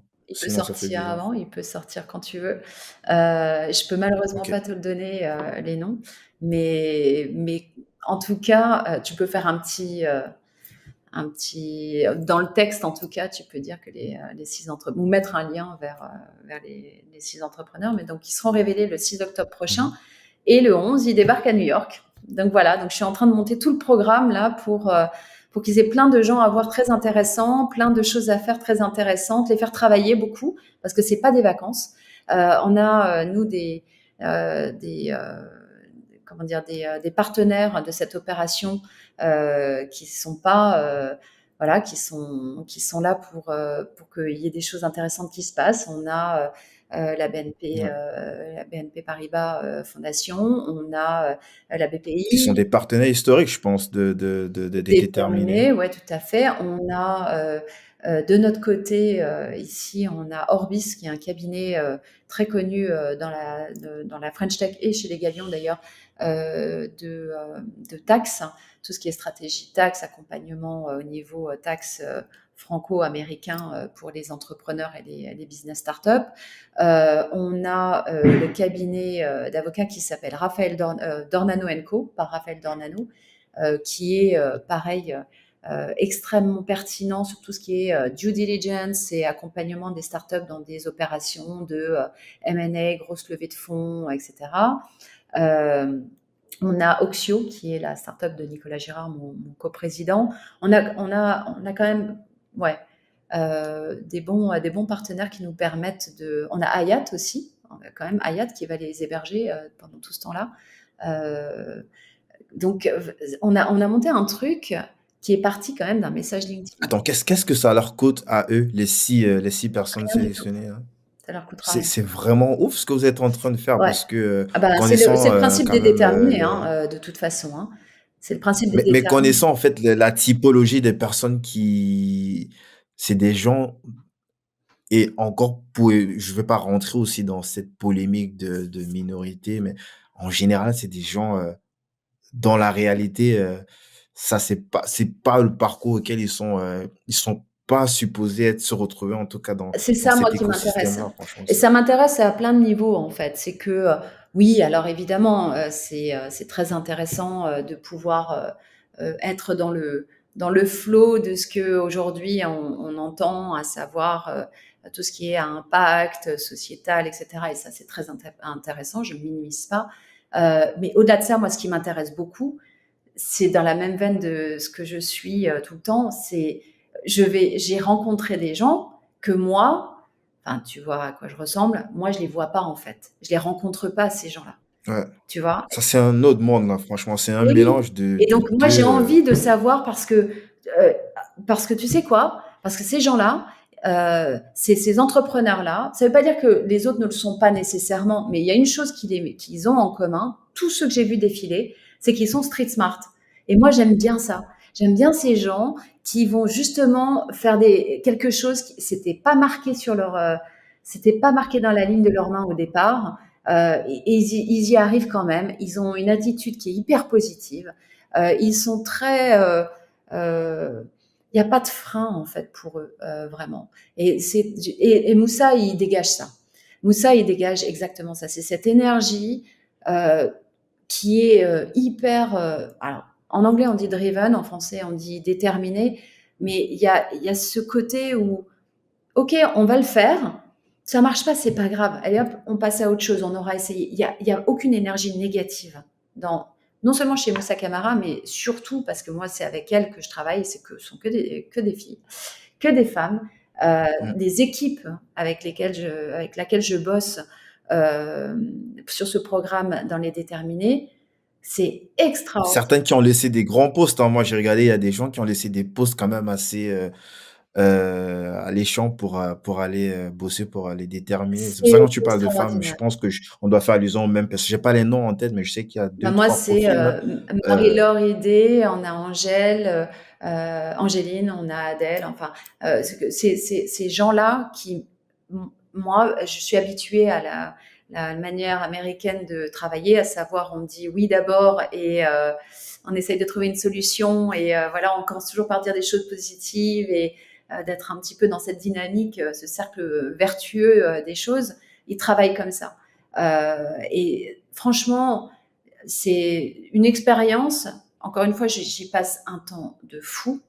On me demande souvent pourquoi je le fais, mais réellement, je suis mais tellement, tellement fière de connaître ces personnes-là et tellement fière de, ouais, je suis fière, quoi. Ils me donnent beaucoup plus que que moi je leur donne, hein, au final, hein. Et ça, enfin, c'est pas du bullshit, que marketing que je suis en train de faire, c'est la réalité. Et ça, je le ouais. pressentais quand j'ai parlé à Moussa pour la première fois au téléphone, quand j'ai entendu sa voix, je me suis dit, ah, mais ça, on va trop bien s'entendre.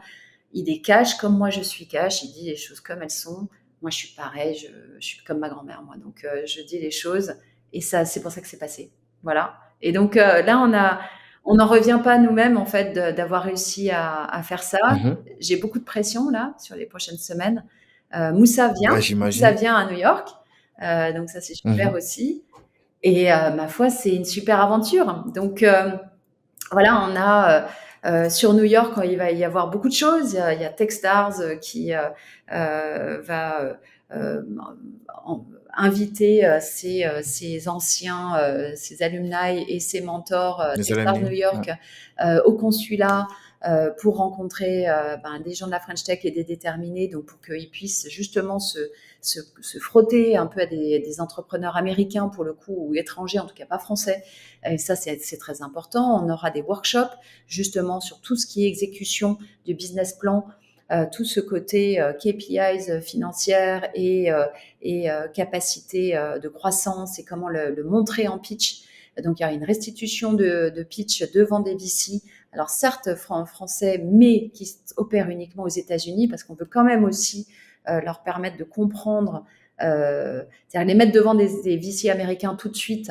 C'est peut-être pas là où enfin, c'est pas maintenant. Je pense que c'est trop tôt. En revanche, d'avoir un feedback de VC français qui sont basés ici, je pense que ça peut leur servir énormément. Des workshops RH, donc tout ce qui est relations humaines, parce que avoir une entreprise en France et vouloir s'exporter aux États-Unis, c'est pas que des ventes, c'est des gens qu'il va falloir embaucher. Il faut comprendre, il faut comprendre comment le pays marche, comment le business marche ici. Donc voilà, ça va être plein de choses comme ça qui vont se passer pour eux, et on a hâte, quoi. On a vraiment hâte. Ah, franchement, bravo, bravo, Alors et tu diras bravo et que après. les choses soient Après le claires, 15 octobre, non, quand mais je le dis maintenant franchement parce que quand j'essaie d'imaginer, je visualise déjà ce que ça peut être comme opportunité pour ces gens, et pour que les choses soient aussi claires, moi je suis pour, moi, je suis pas pour la victimisation, je suis pour l'égalité des chances, et tel que les gens ont compris, il y a une vraie sélection derrière. C'est pas parce que ah. ces gens potentiellement viendraient d'un certain milieu Ah non, qu'il alors je y a vais une sélection, c'est parce qu'ils méritent. si Donc je sais tout qu'il peut y à fait. avoir, Alors je vais peut-être te des dire une confusions à chose, ce c'est très niveau-là, marrant donc que tu dis ça parce que dès le début, c'est exactement ce que j'ai dit et c'est pour ça qu'on était sur la même longueur d'onde avec Moussa et ses équipes. Je leur ai dit, écoutez, que les choses soient claires, c'est pas une semaine de vacances qu'on va payer à ces gens-là. Moi, j'engage, c'est pas le karting. non, Là, j'exagère, hein. j'engage ma réputation aussi. C'est-à-dire que il est hors de question que je ramène des entrepreneurs qui sont pas prêts devant des gens que moi je connais, qui me font confiance, à qui je vais prendre du temps parce qu'ils le font gratuitement. Quand Mmh. un VC vient passer 2 heures à écouter des pitchs, c'est 2 heures où Il y a autre il chose fait à pas faire. d'argent lui, hein. Il a autre chose à faire, il a une famille, etc. Donc moi, je n'engage pas ma responsabilité, enfin mon réseau et ma réputation entre guillemets dans mon réseau pour des startups uniquement parce que le mec ou la nana il vient de je ne sais quelle banlieue. C'est pas du tout ça. Ça n'est pas ça, ça ne Mmh, sera mmh, jamais mmh. ça, et c'est absolument pas ça d'ailleurs que Moussa construit avec les déterminés, et c'est certainement pas comme ça que je voyais les choses. D'abord, je vais te dire, aucun d'entre eux, d'ailleurs aucun certainement des 80 dossiers, mais je les ai pas tous vus, mais en tout cas aucun des 20 dossiers que j'ai vus moi passer, euh, enfin moi, ils me donnent pas envie de pleurer, hein, et au contraire, je les trouve super parce qu'ils ont la patate, ils sont super motivés. À aucun moment, leur background, je ne le connais pas. Et j'ai envie de te dire, ça ne m'intéresse pas. C'est-à-dire que ça fait pas partie du pitch. Ah bah j'ai vécu ça, non, on s'en fiche. C'est business. Tu viens présenter ton projet, tu veux l'égalité des chances. Bah c'est ça en fait. C'est que tu vas faire comme tout le monde et tu vas te mettre devant.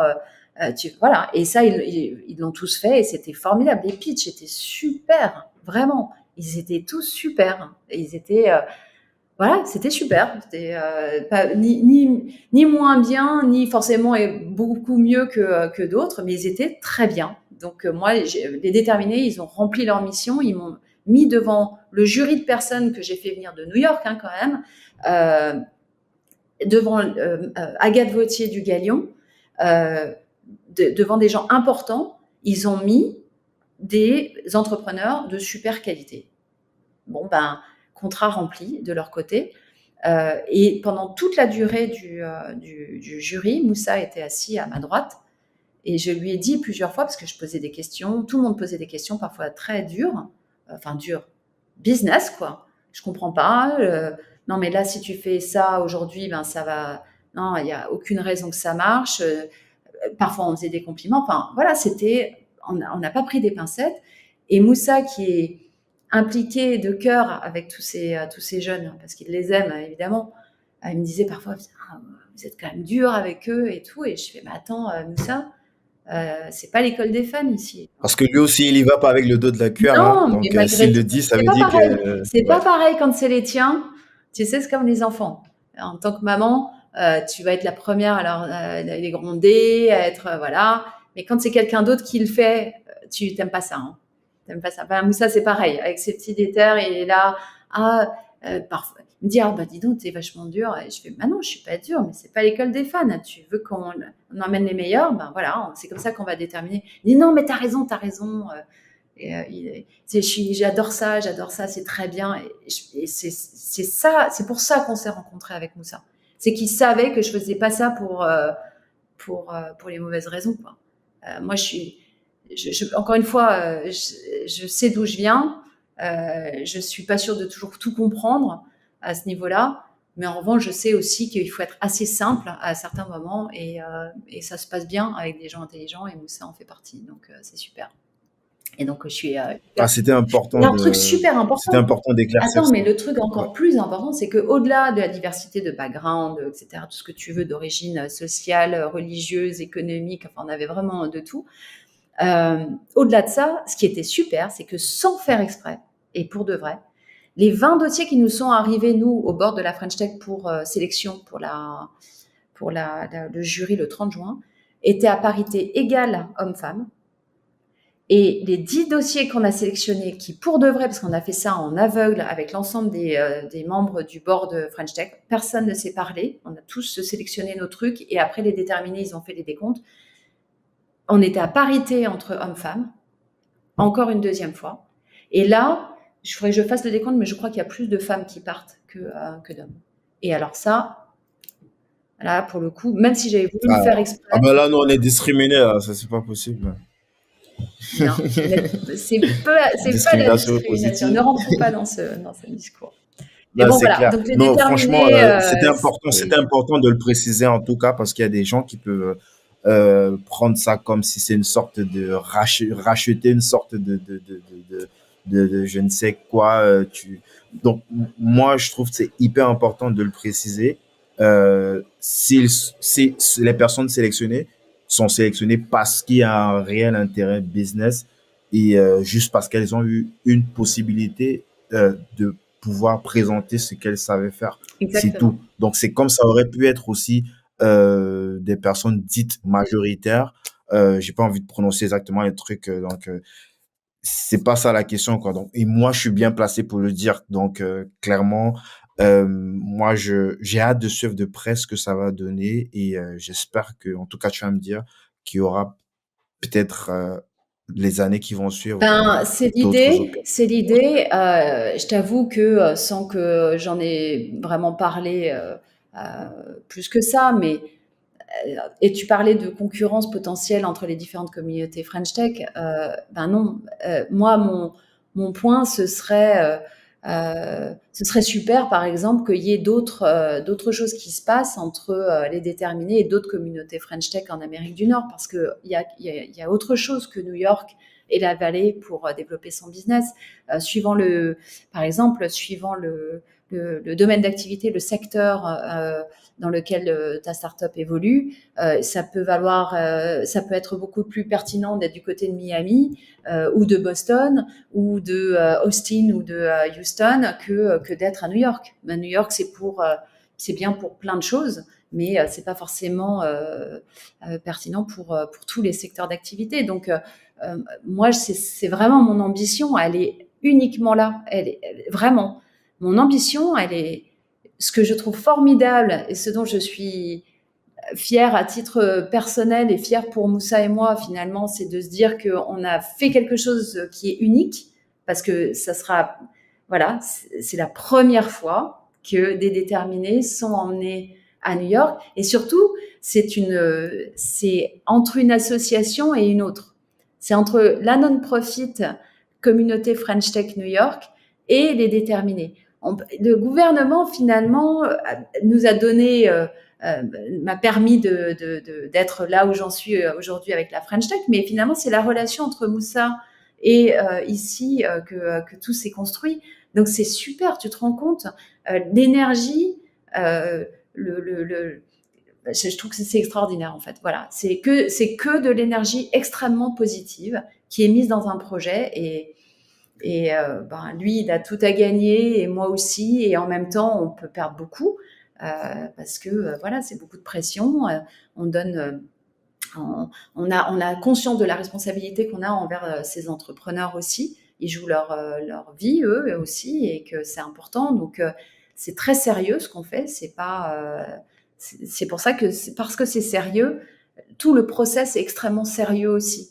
Et eux, ils sont très sérieux, ces entrepreneurs-là aussi. Ils se préparent là en ce moment. Ils apprennent l'anglais, enfin ils se perfectionnent leur anglais. Ils sont extrêmement, ils sont pas juste là à attendre que le voyage arrive. Ils sont en train de se préparer à ce voyage. Et moi, ça me touche beaucoup parce que ça veut dire que ça a de l'importance pour eux, encore plus que ce que je pensais, tu vois. Donc c'est, enfin franchement, le, le retour positif que ça peut avoir sur moi et sur ma vie, juste moi, et sur mon board, et sur ma communauté, du coup, sur la communauté de la French Tech ici, c'est extraordinaire hein, de se dire, ah ben ouais, on fait quelque chose de bien, voilà, c'est super. Et en plus de ça, ça va être super intéressant et ça, voilà quoi. On fait avancer un petit peu, on met notre petite brique à l'édifice. Voilà. Yes. Avant qu'on aille rapidement sur les questions de fin pour que je te libère, est-ce que tu peux me parler de... J'ai vu que tu étais aussi operating partner chez C4 Venture. C4 Ventures, ouais. C'est... Alors, C4 Ventures, c'est le fonds qui a été créé par Pascal Cagny, justement, avec qui j'ai travaillé. Euh, Mhm, Quand je suis partie de Business France en 2018, j'ai appris beaucoup, beaucoup, beaucoup au contact de Pascal quand j'ai travaillé avec lui. Euh, et il m'a proposé, il m'a dit, écoute, si tu veux, euh, tu peux, ça me ferait plaisir que tu rejoignes C4 Ventures en tant qu'operating partner, en tant que, voilà, donner ton expertise à certains moments sur la communication, que ce soit du fonds, mais que ce soit aussi pour des startups du portfolio, etc., etc. Et, euh, et en fait, ce qui m'a vachement intéressée, parce que j'avais pas quand même, encore une fois, beaucoup de temps à donner, mais ce qui m'a beaucoup, beaucoup intéressée, c'est d'être de l'autre côté du miroir, en fait. C'est de pas être du côté entrepreneur, mais d'être du côté VC et de comprendre un peu plus la mécanique qui s'opérait quand on était justement entrepreneur et qu'on essayait de lever des fonds et de comment tout ça marchait finalement, comment les dossiers étaient sélectionnés, quels étaient les points, les freins à l'investissement dans une boîte ou pas, quels étaient vraiment ces KPIs qui étaient tellement importantes à montrer pour justement passer, en tout cas, les premières étapes d'une rencontre avec un VC. De comprendre, d'être dans la salle, en fait, et d'observer beaucoup. J'ai plus un rôle d'observateur que de décision, clairement. Aussi parce que je te dis, j'ai pas beaucoup de temps, mais je suis de près la manière dont justement ils investissent dans leur portfolio et qu'est-ce qui est important pour eux. Il y a aussi toute cette partie analyse de marché du coup je fais partie des récipiendaires de leur newsletter interne et ça c'est de l'or en barre comme on dit. Il y a c'est extraordinaire d'avoir justement cette analyse du marché, de l'investissement en France, de l'investissement à l'étranger, de quels secteurs sont en train d'apparaître, d'émerger, de devenir plus importants ou au contraire ceux qui sont en train de baisser, toujours en termes d'investissement, ce qui ne veut pas dire que c'est la réalité business après derrière, mais en tout cas c'est d'avoir cette analyse-là est très très intéressante. Et puis d'avoir toujours un lien avec Pascal parce que je l'aime beaucoup. Voilà. Tu investis aussi en startup à titre perso, hein? Alors, mon mari et moi, on investit, ouais, un petit peu. On met pas des gros tickets, mais on investit. Tout seul ou vous passez par des fonds de fonds? Donc, genre, tu fais toi-même tes propres analyses, tu dis, bah, moi, je suis. Ça dépend. Les deux, les deux. Il y a effectivement des espèces de groupements d'investisseurs de plus en plus qui se créent. Ben, si tu connais Ilan, tu sais qu'il a monté Origins, ce genre Origins. ouais, ce genre de fonds avec des Avec Blaise Matuidi, communautés, on en a parlé sur le voilà. podcast. Et le troisième aussi, ils sont trois, hein. Ouais, Qui en sportif, c'est vrai, j'ai oublié son nom. Ouais. bah, je crois que c'est, comment il s'appelle? C'est pas Bentolila? Il était coéquipier de Blaise Matuidi à Saint-Étienne. Oui, c'est lui, c'est lui, c'est lui, C'est Bentolila, c'est ça? c'est lui. Ok. Ouais.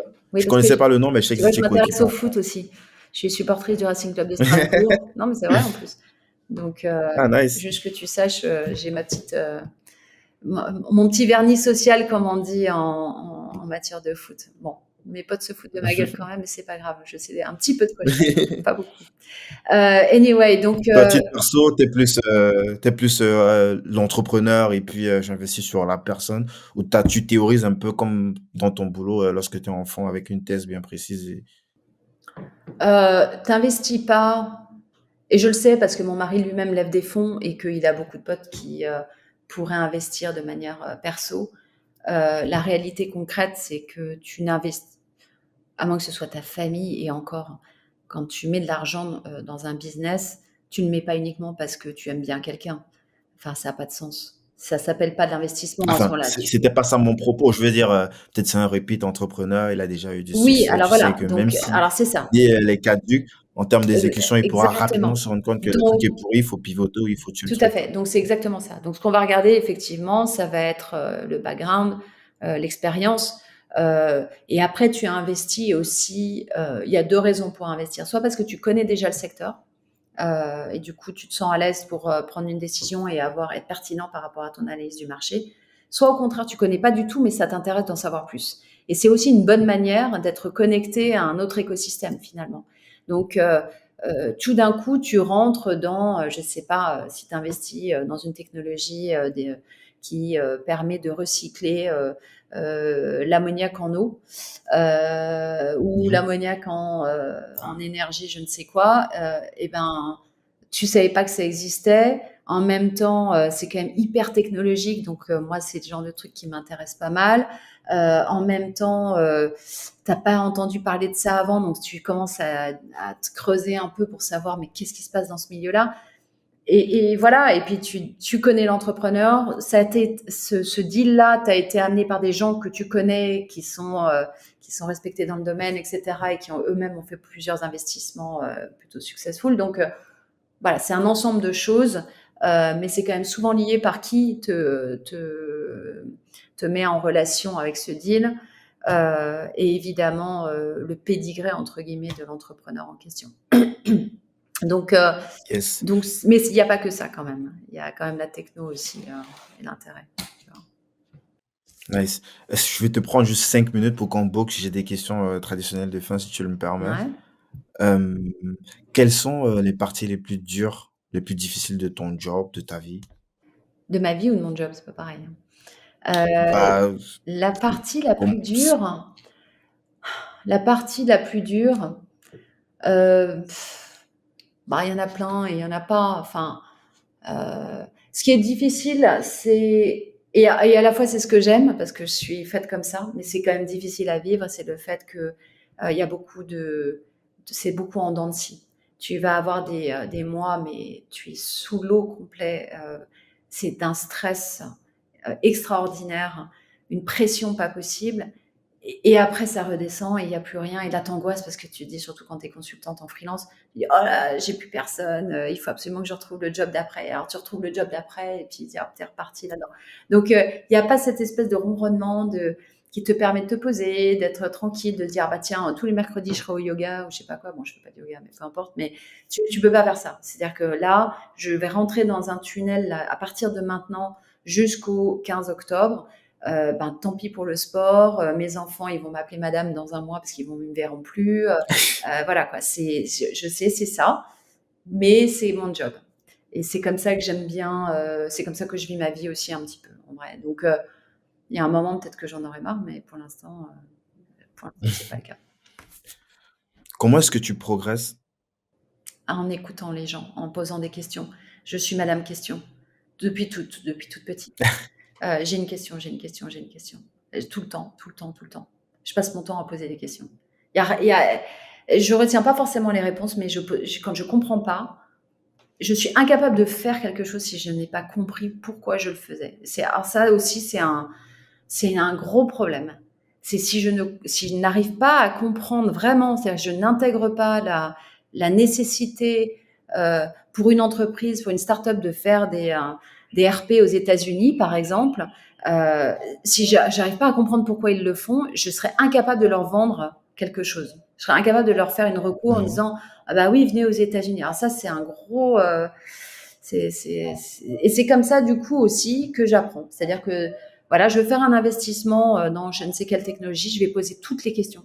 Tout le temps, je vais poser des questions. Voilà. Il faut toujours poser des questions. Voilà. J'avais un prof de latin en troisième qui me disait qu'il y a que les vieux qui sont pas curieux et que il faut être curieux dans la vie. Donc voilà, j'essaye d'être curieux. Tu peux nous partager un de tes plus gros regrets? En tout cas, ce que tu peux partager, bien sûr, ce qui est partageable, je veux dire. L'un de mes plus gros regrets, euh, hmm, l'un de mes plus gros regrets, Hmm, peut-être de pas avoir et peut-être de pas avoir eu 47 ans plus tôt. J'aurais aimé être dans ma tête, avoir mon expérience à ton âge, tu vois, à ton Ah, ok. Je vois. d'avoir cette Maturité. capacité. C'est pas tant la maturité, mais c'est surtout la capacité à avoir à la fois cette urgence de faire les choses, d'accomplir des choses parce que ben voilà, je vieillis et que même si je suis pas encore un pied dans la tombe, j'espère, mais malgré tout, il faut quand même que j'avance maintenant rapidement. Donc c'est cette urgence de réaliser des choses, de laisser un peu quelque chose aussi, et du coup d'être très efficace dans ce que je vais faire. Parce que je vais pas Mhm. m'éparpiller dans tous les coins, je suis efficace beaucoup plus dans ma manière de travailler, voilà, dans mes relations même personnelles et autres, de pouvoir m'affirmer un peu plus, de plus en plus, et de pas forcément. Je reformule avec mes termes, hein. Pardon? Ah, pardon, je t'ai coupé. Je voulais reformuler avec mes termes en disant avoir la sérénité de tes 47 ans actuels plutôt. Est-ce que c'est ça? Est-ce que je... Non, je suis pas sereine, hein. Je suis pas quelqu'un nécessairement de sereine. Justement, c'est ça qui me pousse beaucoup. Donc, c'est pas la sérénité, c'est plus la mentalité de se dire que il y a beaucoup de choses à faire et qu'il faut pas perdre de temps, que d'être encore une fois plus efficace dans mon travail et dans mes relations humaines avec d'autres personnes. Et puis d'être encore une fois, de prendre encore plus conscience que d'être ouvert à plus de choses, c'est finalement extrêmement bénéfique sur le long terme. Si je fais de la photo un peu, je fais plein de choses. Enfin, euh, s'intéresser à plein de choses finalement, c'est la clé, quel que soit le domaine, je pense, de compétences et de professionnels. Je pense que c'est la clé pour réussir, en fait. Quelque, Ta plus grande fierté? mes enfants, ça c'est sûr. Mes enfants, Clairement. c'est 50% de moi, 50% de mon mari, évidemment. Mais sauf que je sais pas comment on fait, mais c'est toujours mieux. C'est pas juste l'addition, c'est un exponentiel en fait. Mes enfants, c'est des exponentiels de moi, et je trouve que c'est extraordinaire. C'est vraiment extraordinaire, hein, c'est tout. Y a rien de plus extraordinaire que d'avoir des enfants. Mais c'est compliqué, hein. Ah, j'imagine bien. Ça donne des rides et ça Tu donne aurais des un bosses. bouquin à nous recommander? Un Tu aurais un bouquin, bouquin comme ça j'ai lu un livre. Alors, je vais faire la petite pub là, mais j'ai lu un livre qui m'a beaucoup touchée, qui est pas très long, qui s'appelle Nage libre de Lucas Manger, et que j'ai lu cet été. Je connais Lucas, pas très bien, on se connaît depuis très peu de temps. Il est directeur général adjoint de France Info, je crois, ancien reporter de guerre, etc., et qui est passionné de nage, notamment de nage en eau libre, la mer, etc., en eau froide et autres. Et ce sont des petits chapitres comme ça qui sont à la fois son histoire avec l'eau et des histoires au travers de la nage. Et c'est très surprenant parce qu'il nous mène à Bagdad, il nous mène à l'île de Ré, il nous emmène un petit peu partout, dans les piscines publiques autour de Paris, dans des conditions telles le confinement. Voilà. Et on est un peu transporté au fil de l'eau, voilà, au fil de ce livre. C'est très poétique. J'avais trouvé ça très, très joli. Alors que ce qui est marrant, c'est que je n'aime pas l'eau du tout. Je n'aime pas être dans l'eau. Ah, Donc voilà, paradoxal. très mauvaise nageuse. J'aime bien être sur l'eau, à côté de l'eau, au bord de l'eau, mais je n'aime pas être dans l'eau. Donc, et pourtant, ce bouquin m'a beaucoup plu. Caroline, est-ce que tu aurais un dernier mot pour cette génération? Quelque chose d'impérissable, une bouteille à la mer? J'ai pas cette prétention, mais d'impérissable. Euh, c'est très difficile parce que je ne sais pas si ça s'apprend. Euh, J'essaye, moi encore, j'y travaille beaucoup. Je fais pas partie de ces gens qui sont très sûrs d'eux, mais il faut toujours réellement avoir conscience de sa petite voix intérieure. Je pense qu'on en a tous une et qu'on l'écoute pas assez. Et c'est peut-être la seule chose à laquelle j'ai fait confiance tout au long de ma vie. C'est, tu vois, on parlait de ce move vers la communication et le fait que j'étais déterminée à le faire. Bah, c'était ça, c'était cette voix intérieure, le move de maintenant je veux des enfants, je veux aller aux États-Unis. Ces espèces de grandes décisions dans ma vie, elles ont toujours été prises en accord avec ce que réellement je ressentais en moi. Euh, il y a quand on est en dehors de l'agitation du monde et de sa famille et du reste, quand on est recentré un peu sur soi et qu'on se dit je sais et je ne sais pas pourquoi, parce que s'il faut être honnête avec soi, parfois on ne sait pas pourquoi on veut faire ça, mais on sait qu'on veut le faire. Et ben ça, il faut y aller. C'est tout. Il faut y aller. Faut pas hésiter. Donc il faut s'écouter pour de vrai. Nice. Où est-ce qu'on te contacte, Caroline? Via LinkedIn. Via LinkedIn, je suis extrêmement active, donc aucun problème sur LinkedIn. Comme tu le sais d'ailleurs, j'ai répondu. On va mettre le lien en description. Ce podcast s'appelle Débrouillard. C'est quoi pour toi un ou une débrouillarde? Eh ben, c'est ce que je te disais, et c'est vraiment la meilleure définition que je peux donner parce que la traduction en anglais, c'est street smart.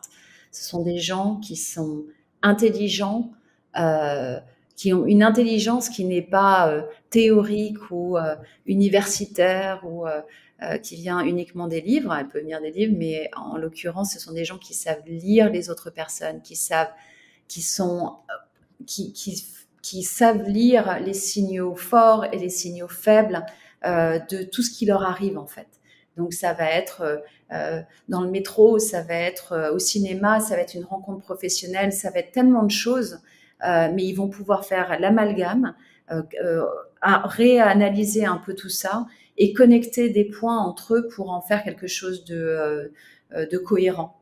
C'est ça être street smart, c'est d'arriver d'un point A à un point B en connectant des points qui sont pas forcément évidents au départ. Et pour arriver à faire ça, il faut être débrouillard, il faut être street smart, il faut arriver à comprendre les liens, les points communs, les rapprochements entre tous ces points en fait.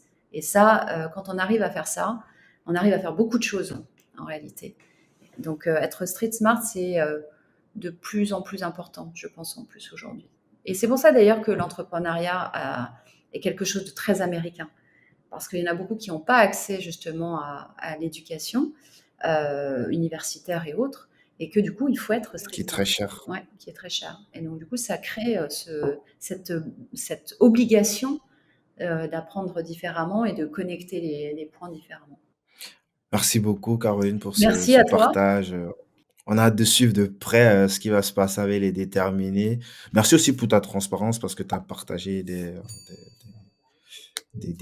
offres, entre guillemets, en Pas tant que exclusivité ça. sur ce Non, mais je suis assez podcast. transparente, donc il n'y a absolument aucun problème. Et n'hésitez pas à suivre, à me suivre évidemment, suivre la French Tech New York sur LinkedIn aussi. On poste pas mal de choses. Et évidemment, les déterminés, ça c'est sûr. On va mettre tous les liens en description. Euh, Caroline, Caroline Fauché, j'ai failli Winter. dire Winter, Tu peux dire Winter, Winter c'est de Alsacien. l'allemand. Caroline Fauché Winter. Même quand je dis Fauché, j'ai envie de dire Fauche, j'ai toujours envie de dire en allemand, alors que... À très vite.